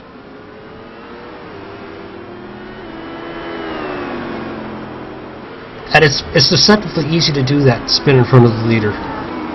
You'd think you'd be your most careful in front of the leader, but you're really trying to get the push on so you don't pull them up. You don't want to impact the outcome of the race, and it's easy just to push a little bit too hard and spin the car. You bet. And I'm still watching this again. It almost looks like I think Clays might have gotten clipped by Nick Versteege as he comes around. I'm trying to watch it again here, but it doesn't appear so.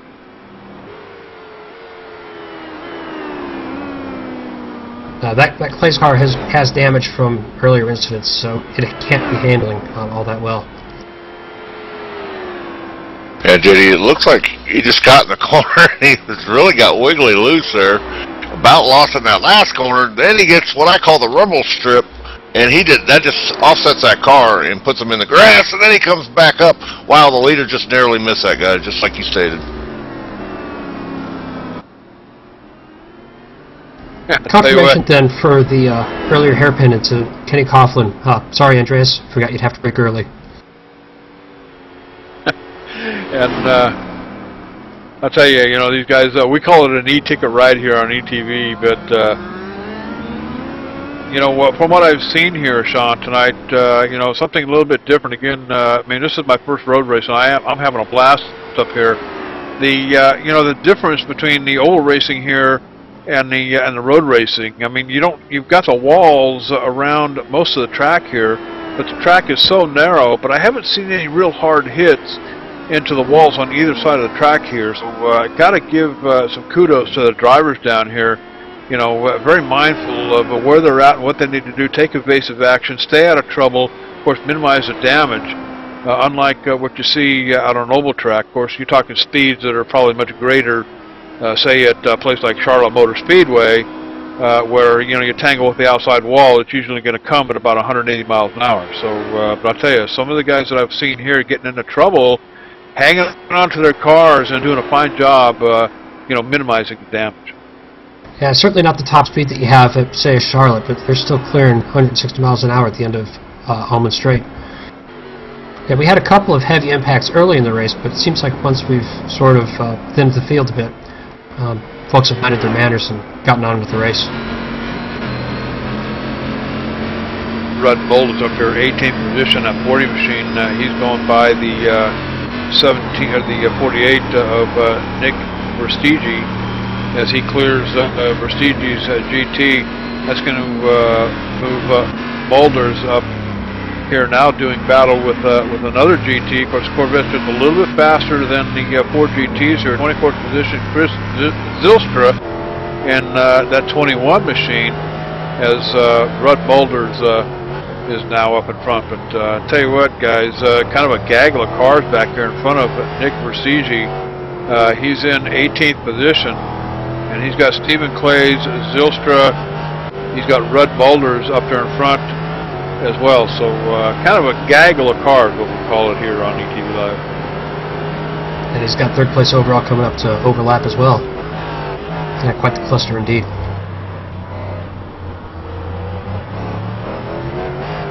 Trying to see if we have any battles for position on the racetrack. I'm not finding any, sadly.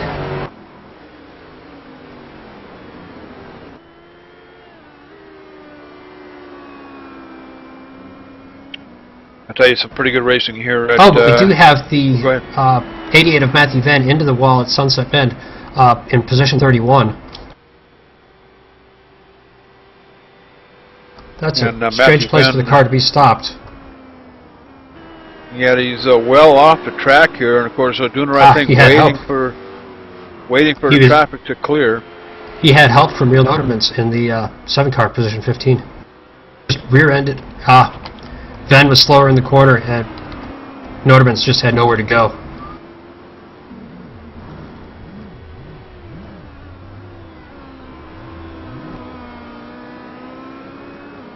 And judging by the back end of Matthew Venn's car here, guys, significant damage from a previous incident. So got to think that with the spoiler tore up as it is here, Sean, that Matthew Venn probably experiencing quite a bit of handling issues here. Yeah, I think the pace of that car just caught Notermans out. Notermans expecting that car to be quite a bit quicker through Sunset. And unfortunately, just didn't know about or didn't account for the damage, and just really had nowhere to go but through him. And that's going to put Matthew Venn in the pits here with extensive damage to that number 88 machine as he gets his repairs. But an hour and about an hour and 24 minutes has elapsed here, so we're on the downhill side of things here at Sebring International Raceway. Why don't we go ahead and step away? We'll take another commercial break right here, right now. Still working off that buffet table back here behind us, thanks to Mama D. Sponsored by DigitalRacing.nl here, the ESCORS Le Mans Series at Sebring. So don't wander off, cowboy. We'll be right back.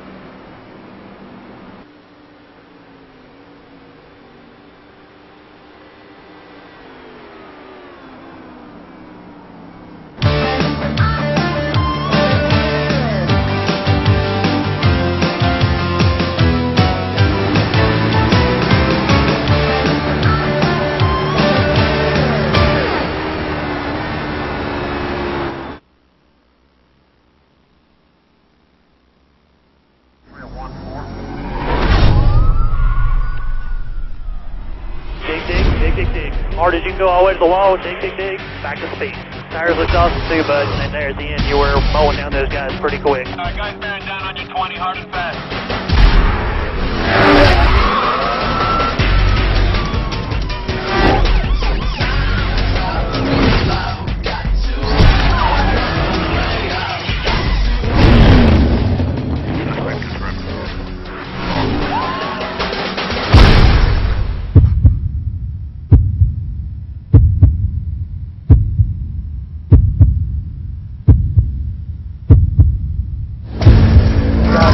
You've been doing an awesome job. Get us one tonight. Main car's pulled up. Flag, green flag.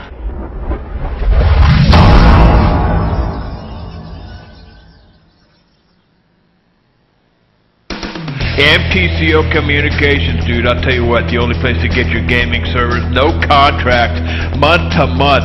Get gaming tonight with Battlefield 2. Hey, Call of Duty, do it with R-Factor, Arca Sim Racing, dude. I'll tell you what, $49 a month, no better deal anywhere. Remote access, virus filters, remote power cycle, no player limit, no bandwidth, dude. Dedicated servers, hey, do it tonight. Give them a call, 800-859-6826.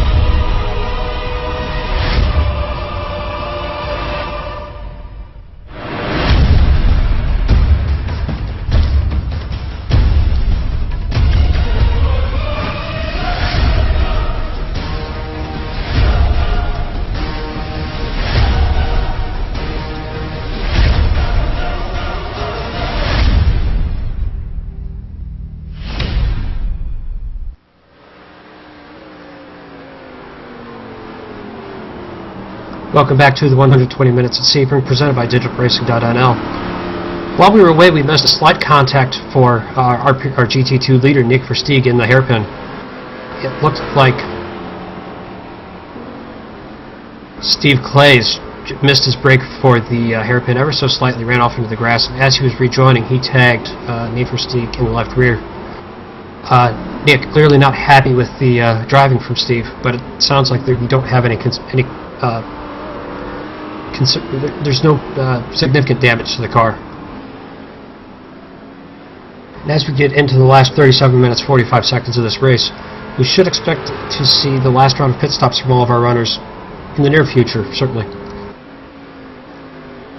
And Sean, back here, while you were watching that on lap 39 again, in 22nd position, Robert De Rouge goes into the turn and takes an e-ticket ride through the turn, spins it out, not quite doing a 360, but enough to put him out of shape here quite a bit. Has to back off the track, wait till traffic clears, and then get that Ford GT back up on the track. But doing a fine job hanging on to that machine. Going to set him back here just a little bit. Yeah, as we get out in the race, drivers are starting to get tired, and it seems like it might be starting to have an effect on some of these guys, unfortunately. You lose your focus just a little bit, and that little bit is all it takes to put the car off.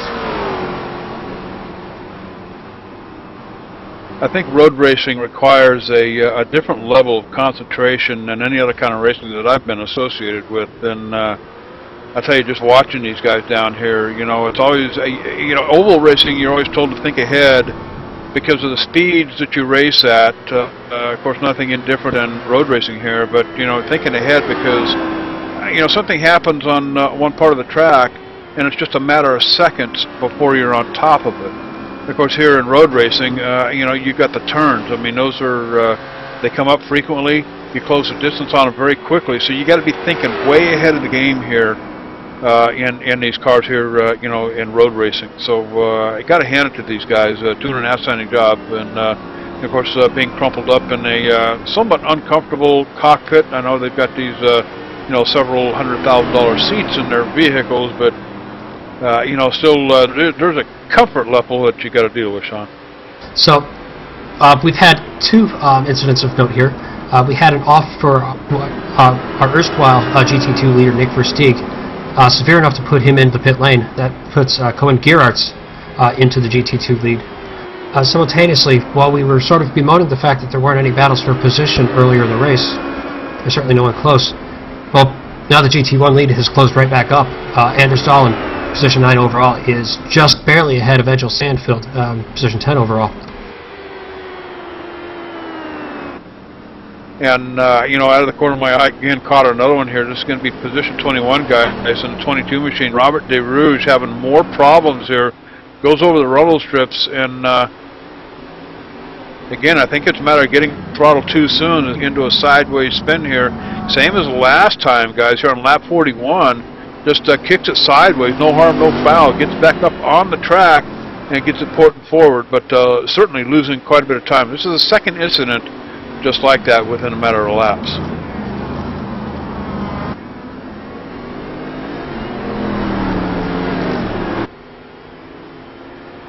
And I'm looking over here in the chat room, guys. Marco, he's been paying attention to what we were talking about here about concentration. Absolutely, you lose your flow and concentration here, when things happen out here on a track. And, like Robert De Rouge, he's got to get that concentration back, get that confidence back, and, hope for a good finish here as the time starts running out here at Sebring International Raceway.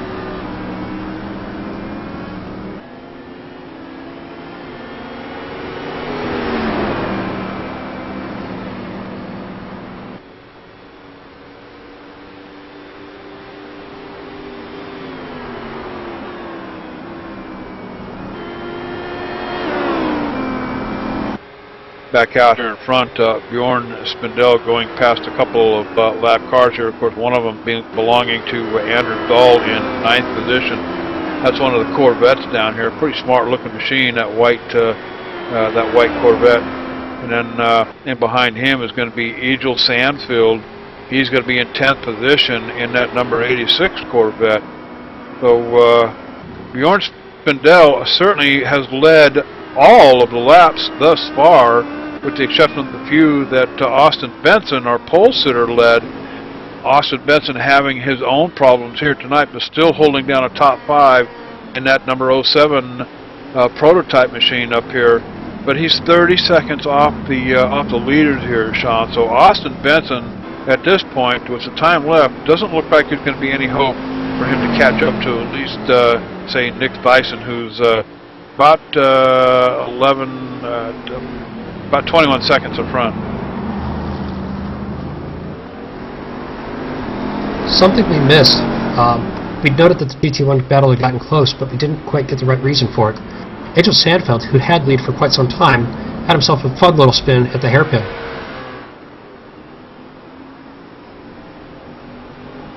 That in turn allowed Anders Dahl to get through him, and now we have that close 1 second battle that we have now.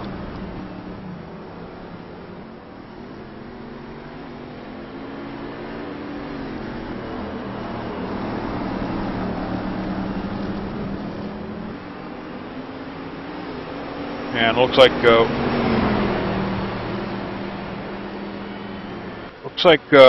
William Vart in the pits, guys, in a 77 machine. Vart in 29th position. Looked like an extended pit stop for him for some reason. As I check my pit board up here, but certainly 4 tires of fuel. Actually, no, timing was off. 18.2 seconds for William Vart. That's got to be one of them for 4 tires and fuel, but.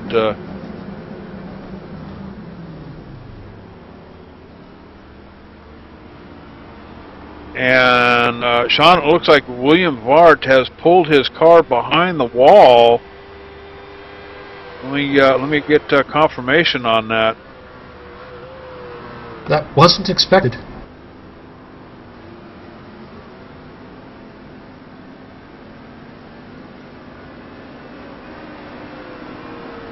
So right, that's our GT1 second place car into the pits and out of the pits.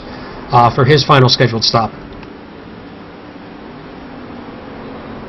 with the leader right in front of him, actually. So that's your first 2 in GT1, in and out of the pits. No change in order there. It looks like the time gap has maintained. So we'll have to keep our eye on this one. This should be a good race all the way to the end of the race.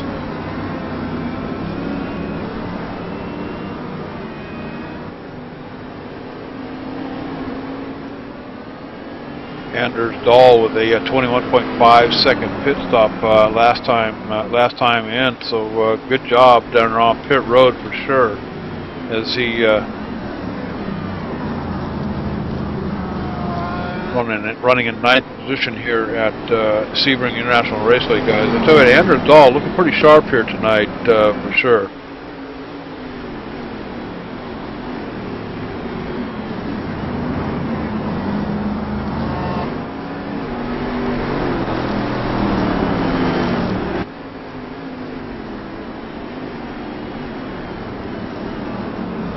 We've got a question. Did Nick bail out at pit stops? Nick Versteeg is on the track. So, must have been someone else. See if we can figure out who it was.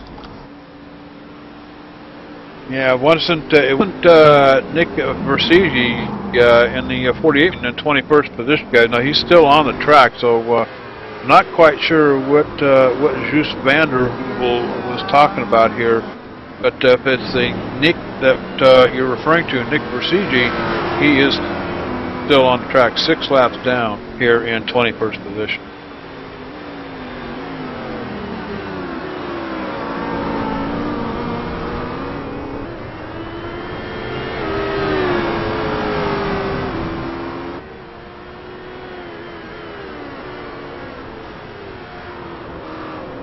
Hey guys, it looks like Angel Sandfeld, he went off track just moments ago. Followed a couple Corvette guys, and it looks like he's just going to lose it. And John going with him was going to be Rudd Boulders in that number 40 machine. And I think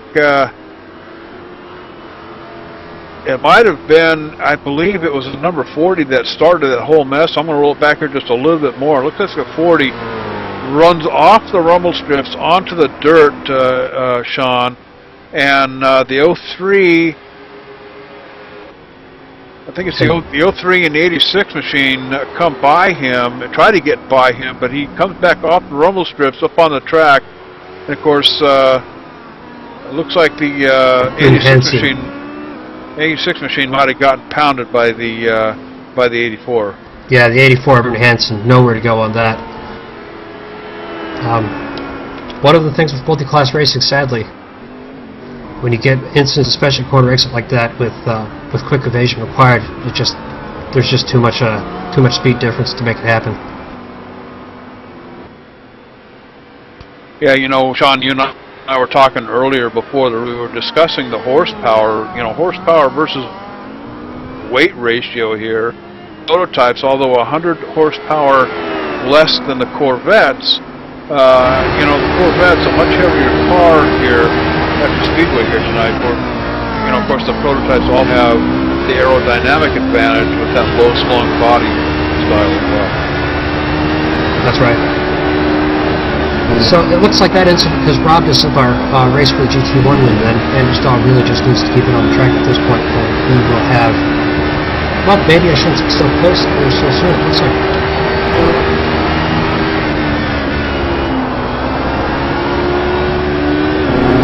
I'm hearing another Corvette off the track here again, guys. I'm looking for it, but Corvette seem to be having a little bit of trouble out here tonight. Let's take it to 7th position, guys, here. George Pilkington, he's got a wad of cars up in front. A few Corvettes, most of them are going to be the prototypes, as George Pilkington in 7th position works his way around lap traffic. But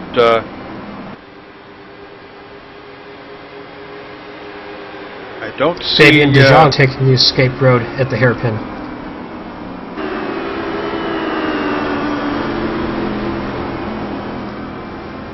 I've got Egil Sansfield in the pits, of course, not looking, this was not a planned pit stop for that 86 machine. Of course, this is coming after the damage, after that little mishap back here about a lap ago. So here on lap 47, the 86 of Egil Sansfield getting repairs in the pits. That's certainly going to set him back quite a distance here at Sebring here tonight. But about 38 seconds or so into his pit stop, as the pit crew works feverishly to get the nose of that car straight back out again. Something we're unfortunately getting used to saying. Steve Clay's in the fence, out of 20th position and just 10th in class. Looks like he just got the entry into sunset, just a slight, ever so slightly wrong, and that's all it takes. The RC drivers start to go off with more frequency than we did in the first hour. Maybe the concentration just fading just a little bit for some of our drivers, and battle damage as well starting to mount.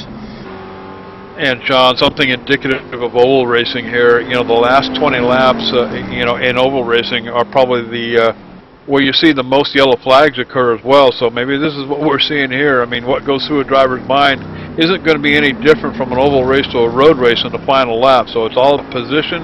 It's all about who's going to get there first. It's all about taking that trophy home at the end. Yeah. So we've got 25 minutes left in this race, and we do have our P2 overall, Nick Thyssen, into the pit lane. Bjorn Spindle, our overall leader, is on the pit lane as well for fuel and tires, presumably.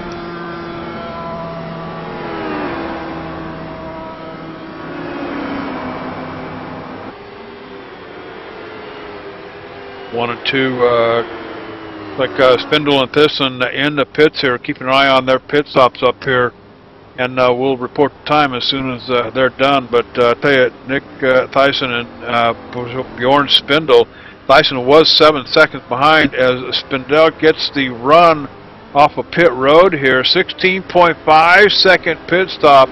Nick Thyssen's crew having difficulty with the tire change here. 20 seconds for Nick Thyssen.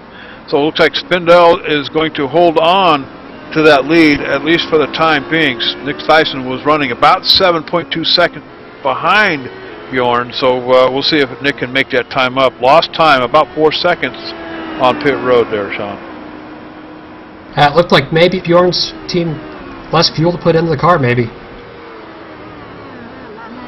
Yeah, you guys talked about these guys having a little harder time in the latter parts of the race. I believe that's called fatigue. A lot of these guys, maybe they didn't lift their weights and eat their orange juice this morning.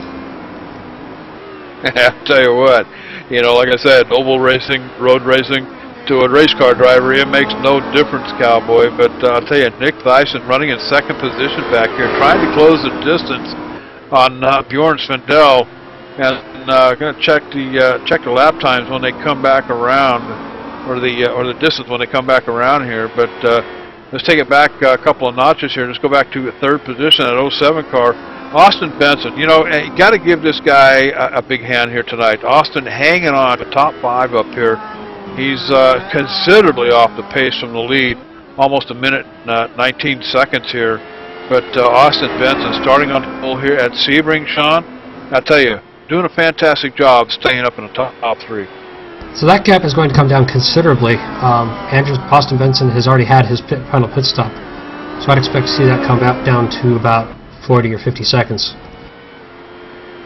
So still off the pace, not the night he would have hoped for after starting on pole, but certainly salvageable, and a third place is certainly nothing to hang your head over. Third, we've had the 58 of Mikael Helen, second in GT1, 10th overall, into the pit lane and out again.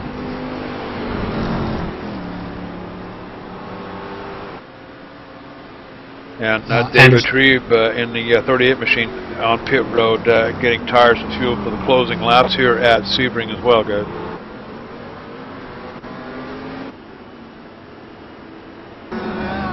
To answer your question from the chat, yeah, it looks like Egil Sandfeld still on pit lane after the heavy contact exiting Le Mans.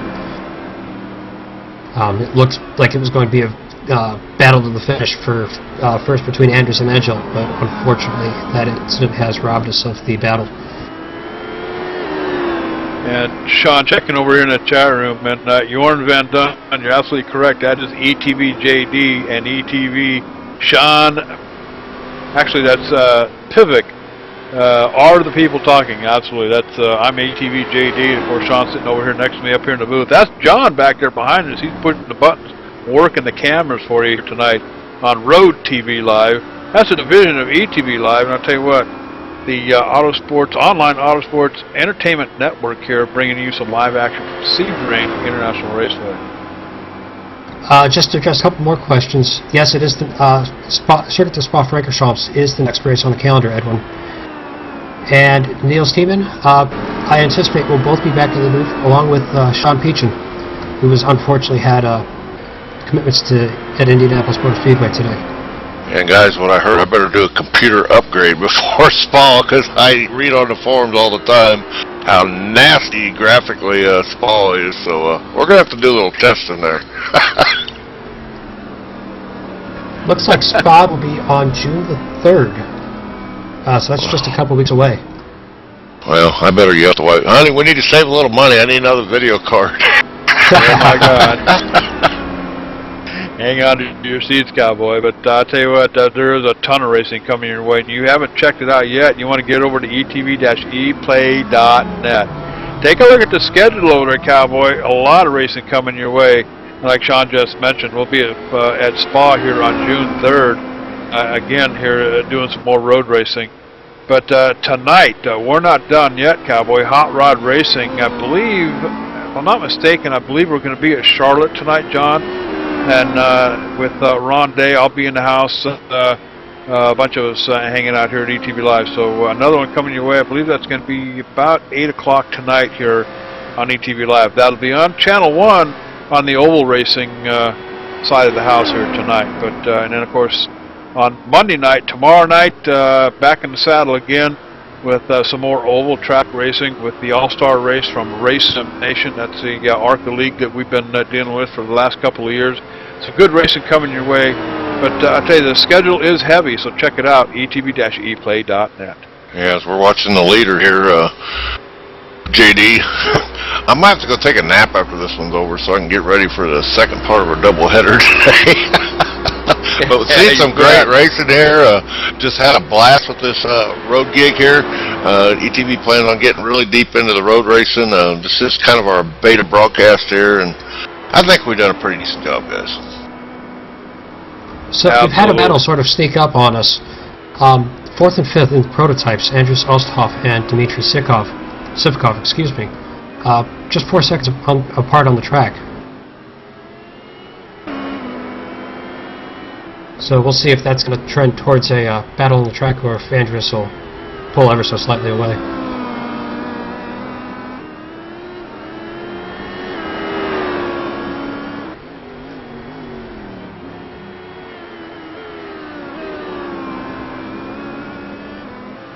And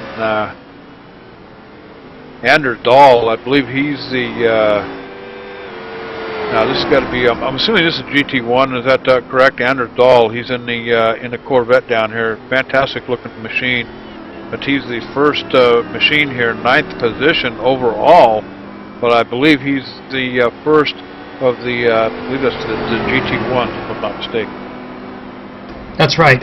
Anders Dahl really with a comfortable lead now. We thought we might have a battle still between he and Mikhail Helen, but it looks like maybe Anders had pitted and Mikhail had not.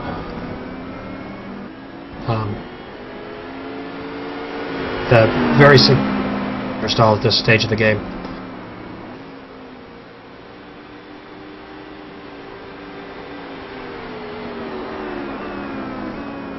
And again, we want to thank DigitalRacing.nl for sponsoring the race here tonight. The ELMS, actually it's called the ESCORS Le Mans Series here. It's a 4-race series, I believe, multi-class competition here. Next race coming up on June 3rd. It'll be at Spa-Francorchamps, I believe they call it. But another big thank you to Derek Spears Designs, high-performance virtual racing parts. And of course, a big thanks to Sean Pivick for joining us up here in the booth. And I want to give a shout out to Jim the Coyote Willis, doing some sound engineer for us. And I'll tell you what, Jim, back in the saddle again after a couple of year hiatus. You know, here's the deal, Cowboy. We were up in the booth one night. We sent Jim down to the local grocery store for a 6-pack of Coke and a box of donuts. He just came back. That was 2 years.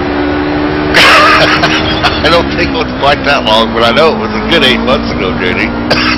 Must be one heck of a good set of Cuban cigars. It was 7 months, JD. 7. 7 months. All right. Jim Willis back in the saddle again. Good to have him along.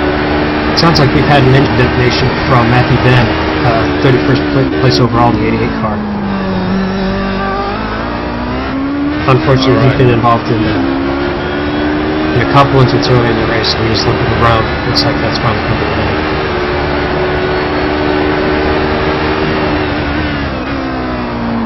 I'll try to look back here and see if I can't pick up. Looks like it's going to be about lap 44, about 31st position back here.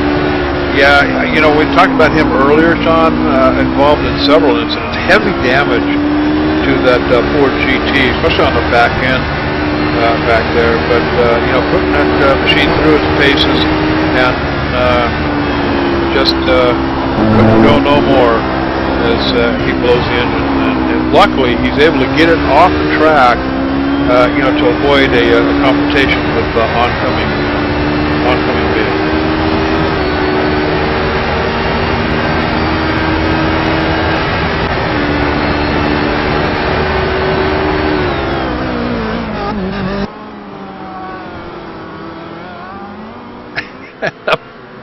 I'm still looking over here in the chat room, guys. I tell you, these guys, man, they're getting on my case, man.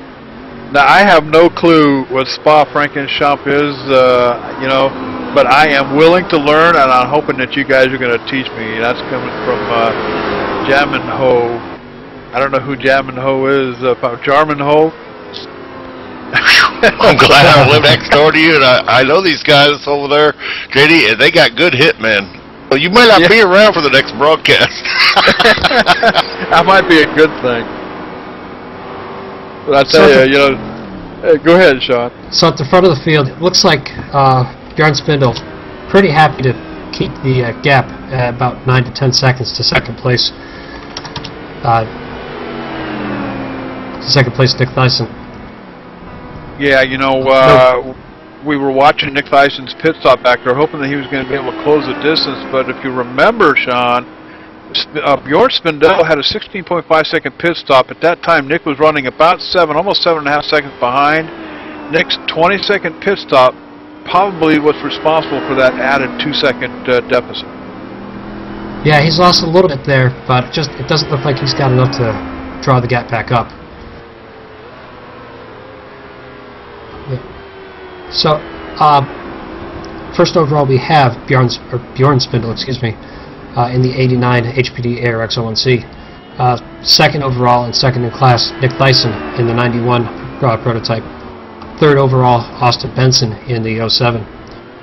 Leading GT1 in the Chevrolet Corvette C6R is Anders Dahl with a comfort lead over the 41 of Neil Heckens, second in GT1. Dean Allen third, an additional chunk of time behind. In GT2, Coleman Gerhardt really inherited the lead from Nick Versteeg after he had a unfortunate incident with the Corvette of Steve Clay's.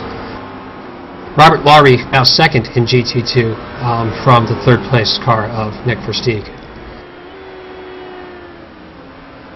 All right, the top three in each one of the classes as time is starting to run out here, guys.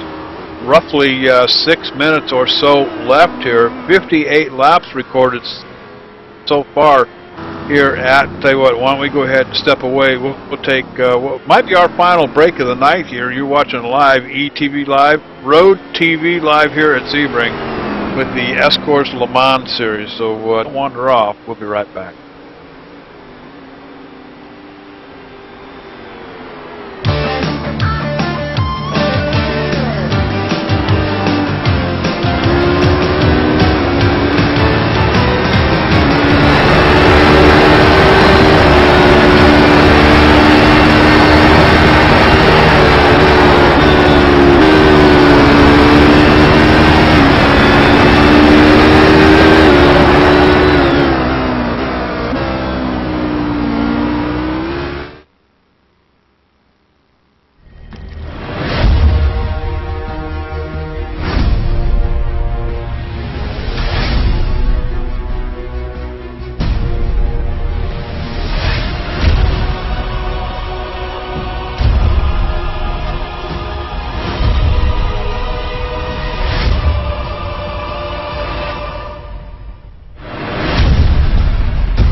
Hey dude, are you ready to rock and roll? If that's cool, then you need to do it over at HD Radio Network. HD Radio Network, 4 stations broadcasting 24/7 with everything from metal favorites to the 80s classic rock like legendary Leonard Skinner, Electric Light Orchestra, Foreigner, and bone-rattling, skull-crushing rock and roll on hard driving radio. And partnered with Nuff World Simulation Gaming, check out the HD Radio Network's Nuff Radio with Bear Factory, Stone Temple Pilots, Def Leppard, and a whole lot more.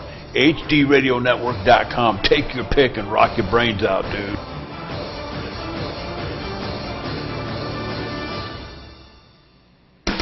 MTCO Communications, dude. I'll tell you what, the only place to get your gaming servers, no contract, month to month.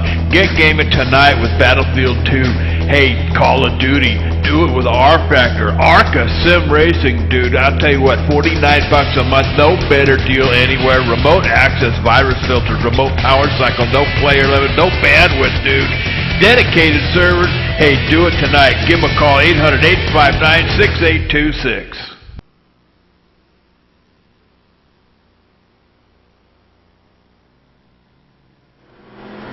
And welcome back to the final 8 minutes and 53 seconds of the 120 minutes of Sebring presented by DigitalRacing.nl.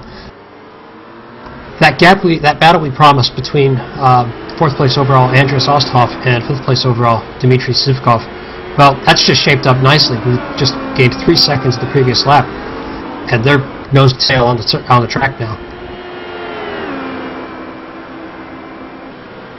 Of course, as I say, nose to tail, we get that battle split up just a little bit by traffic.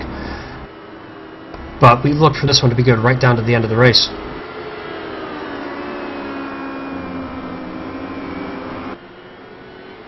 And that looks like pretty much, going around here, that's pretty much the only battle going on. But Ostov faced with a couple of Corvettes up here, actually a Corvette and a Ford GT. So as they do battle with each other, Ostov waiting for all that to happen so he can make his way around the both of them. But I'll tell you what, Ostov doing a fine job of maneuvering through the turns here, going to get the position on the GT, and he's got Dmitry Sivkov.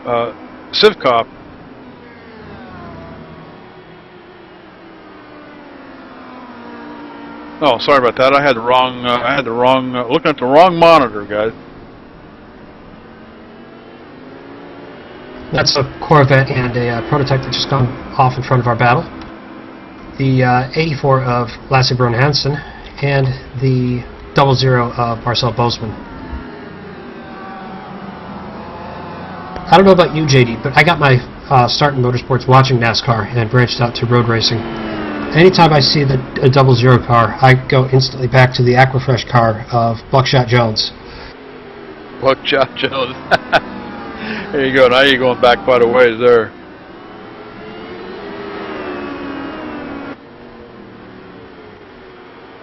I'll tell you, this isn't ESPN nor is it TNT, but I'll tell you what, we do have a lot of fun here on ETVLive, and this is Road TV Live, a division of ETVLive. We've also got Dirt TV Live, and I've already done a couple of broadcasts. And if you haven't seen one of the sprint car races from Simpro Racing, USAC, I'll tell you what, you're missing quite a bit. A lot of fun, and just a blast to watch. So check the schedule at etv-eplay.net. We got some dirt racing coming your way. The Dream happening on the 31st of May here, just in a couple of weeks.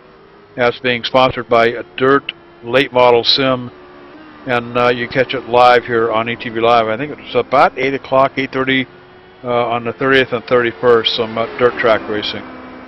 But we cover it all here for sure. Go ahead. So John. we did have a slow lap from Nick Dyson about 2 laps ago. No dramas that we could see, just stuck behind a couple of slower cars overtaking each other and had to really lift off to give them room. Yeah, Sean, I was pulling that back too, and it just looked like he just got caught for about a half a lap, quarter of a lap there, because a little bit of slower traffic, and it just shows you how much getting slowed up just a little bit, how deeply it costs you here in the closing laps. Yeah, that'll happen in multi-class racing. That's one of the skills that sets apart from guys that race in single classes, is really moving through the traffic safely, but at the same time very rapidly indeed. And noticing some of the comments over in the chat room, Bjorn Spindell going very fast. You bet, last time around 148.492 to Nick Thyssen 148.303, however. So Nick Thyssen actually putting down a little bit faster lap, but no help. 15 seconds off the pace. Got to think it was a 4-second deficit in the pit stop, plus fighting lap traffic, just setting him back here quite a ways. But still a top 5 run here at Sebring, along with Austin Benson. Austin Benson now 53 seconds behind the leader, still in the top 5 here with Andreas Osterhoff and Dmitry Sivkov in the prototype. Anders Dahl, Neil Heckens, Helen, and Allen, your top 4 with Mortensen, 5 drivers for the GT1, the Corvette class here, as well, having a good night. We had a new fast lap for Prototype 2 2 laps ago to Bjorn Spindel with clean lap at 46.74, which is something on the order of a second and a half faster than these guys are circulating in traffic. But we are inside of 4 minutes to go here, so we should have our positions fairly well sorted for the finish. Able to complete up till now 58 laps here at Sebring. And of course, the race being sponsored by DigitalRacing.nl. Get over there and take a look around. Was able to do that with Google Chrome. They actually have a little translator deal up there if you don't speak Dutch. But a pretty interesting website over there. Spent considerable time with a lot of leagues and several different venues come together. A sim racing community over there. But big thanks to DigitalRacing.nl, along with Derek Spears Designs, high performance virtual racing parts. And of course, a big thank you, Sean, goes to Neil Heckens for organizing the ESCORS Le Mans series here, and of course broadcasting live on Road TV Live. Absolutely. We spoke a moment ago about getting through traffic being one of the key skills in mixed class racing. Unfortunately for Dmitry Zivkov, our fifth place runner, he was disadvantaged that lap compared to Andreas Osthoff. So that gap is now up to 2 seconds. Andreas looks like he might be pulling away for the 4th position overall. And just a matter of seconds now before the time clock comes to a halt. 63 laps for some in the books here at Sebring, guys. So as this race starts to close out, Bjorn Spindell, the overall leader here tonight, has led just about all of the lap, with the exception of the few that were led by Austin Benson, your pole sitter tonight in the Honda prototype.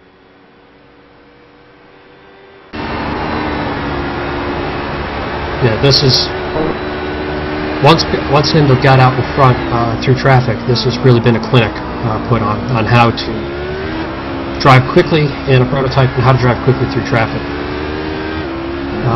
The outcome of this has really been in doubt.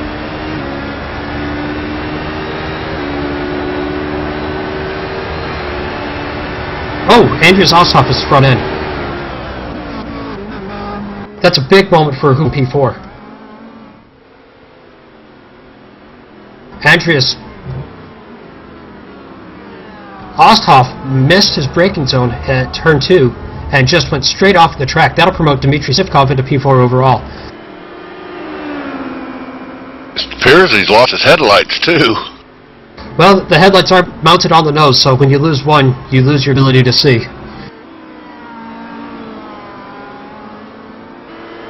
And now the question is, will Andreas attempt to complete the race sans headlights and sans nose, or will he make call the pit lane to get a new nose? I'm pulling this up now, guys, and he did take a pretty devastating lick here. I got it on the exclusive ETV picture here, so we don't lose the it looks like might be some dirt from another car here, and I don't know if that might have blinded him a little bit. It just blew his concentration, guys, and he just plows it into the tires, guys. Wow, that's devastating here in the end of the race here. So heartbreak then, 4-9 of Andreas Osthoff. P4 so close to being his, but it looks like that car is still circulating, missing, and he may be in danger of losing place yet. Hey, he's having a hard time watching Andreas Osthoff maneuver through. Of course, now coming down the front stretch here, we're pretty well lit, but having difficulty in the turns, but can't see the turn-in zone here as he fights the track here with no headlights. Of course, get past the front stretch here, Sean, and it's going to get dark. You know, thankfully he's got one car out there in front of him. That's going to be Dean Allen in a Corvette, kind of lighting the way for him. So that's time. 2 hours has elapsed. Bjorn Spindell, our overall leader, is on it, just coming through Cunningham Corner, turn 10. So I think the biggest question we have at this point is, will Derek Schmidt be able to catch and pass Andreas Osthoff? Andreas is significantly down the road from Derek, but without that front downforce and driving virtually blind, that's going to be a tall task to get back around.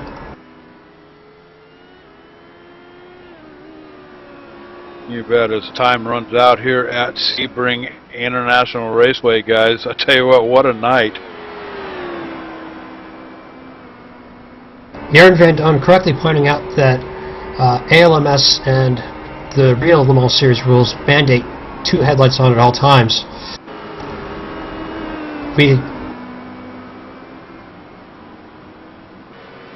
as we watch Derek Schmidt running in 6th position, trying to close the distance here. Don't know whether he have time to make it. So that's the race then. Spindle, your winner from Nick Theisen.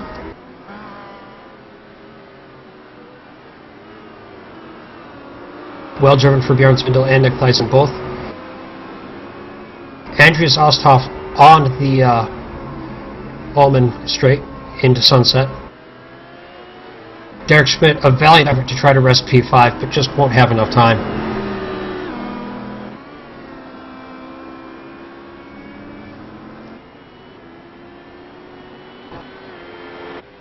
In GT1, Anders Dahl just about to come through start-finish to take the win in the Corvette C6R.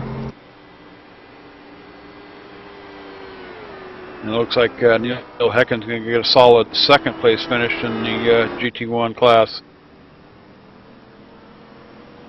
And Cohen Garrett's really in his own zip code for position 1 in the GT2 class.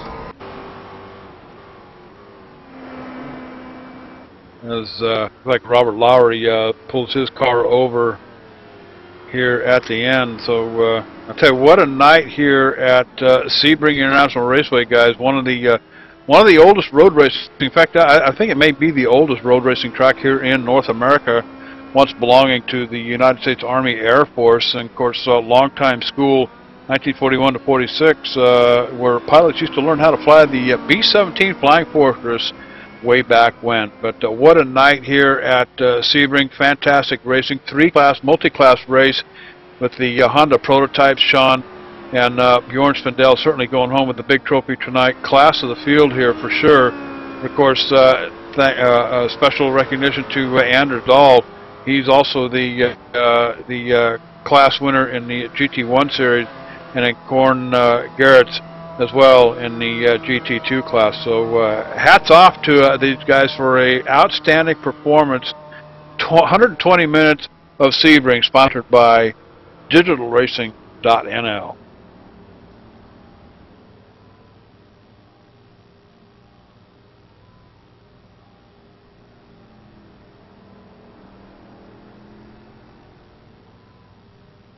And we're going to go ahead and step away and take a commercial break here as we get prepared for the post-race show here. And hopefully we're going to be able to bring you the winners in all 3 classes. So sit tight, don't wander off. We'll be right back here at Sebring International Raceway.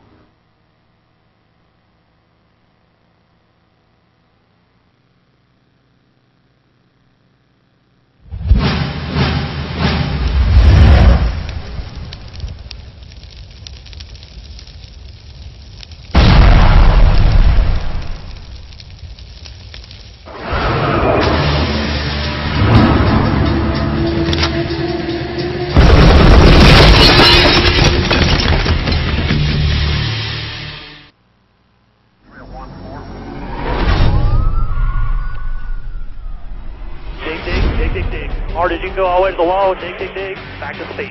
Tires looked awesome too, bud, and there at the end you were mowing down those guys pretty quick. Guys bearing down on you 20, hard and fast.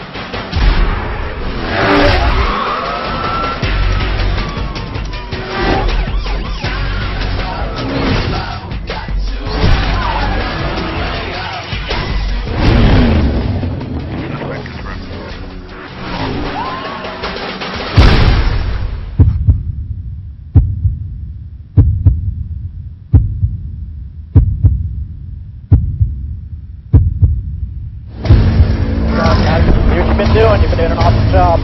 Get us one tonight. Hey, start pulled up. Flag, green flag.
User was moved to your channel.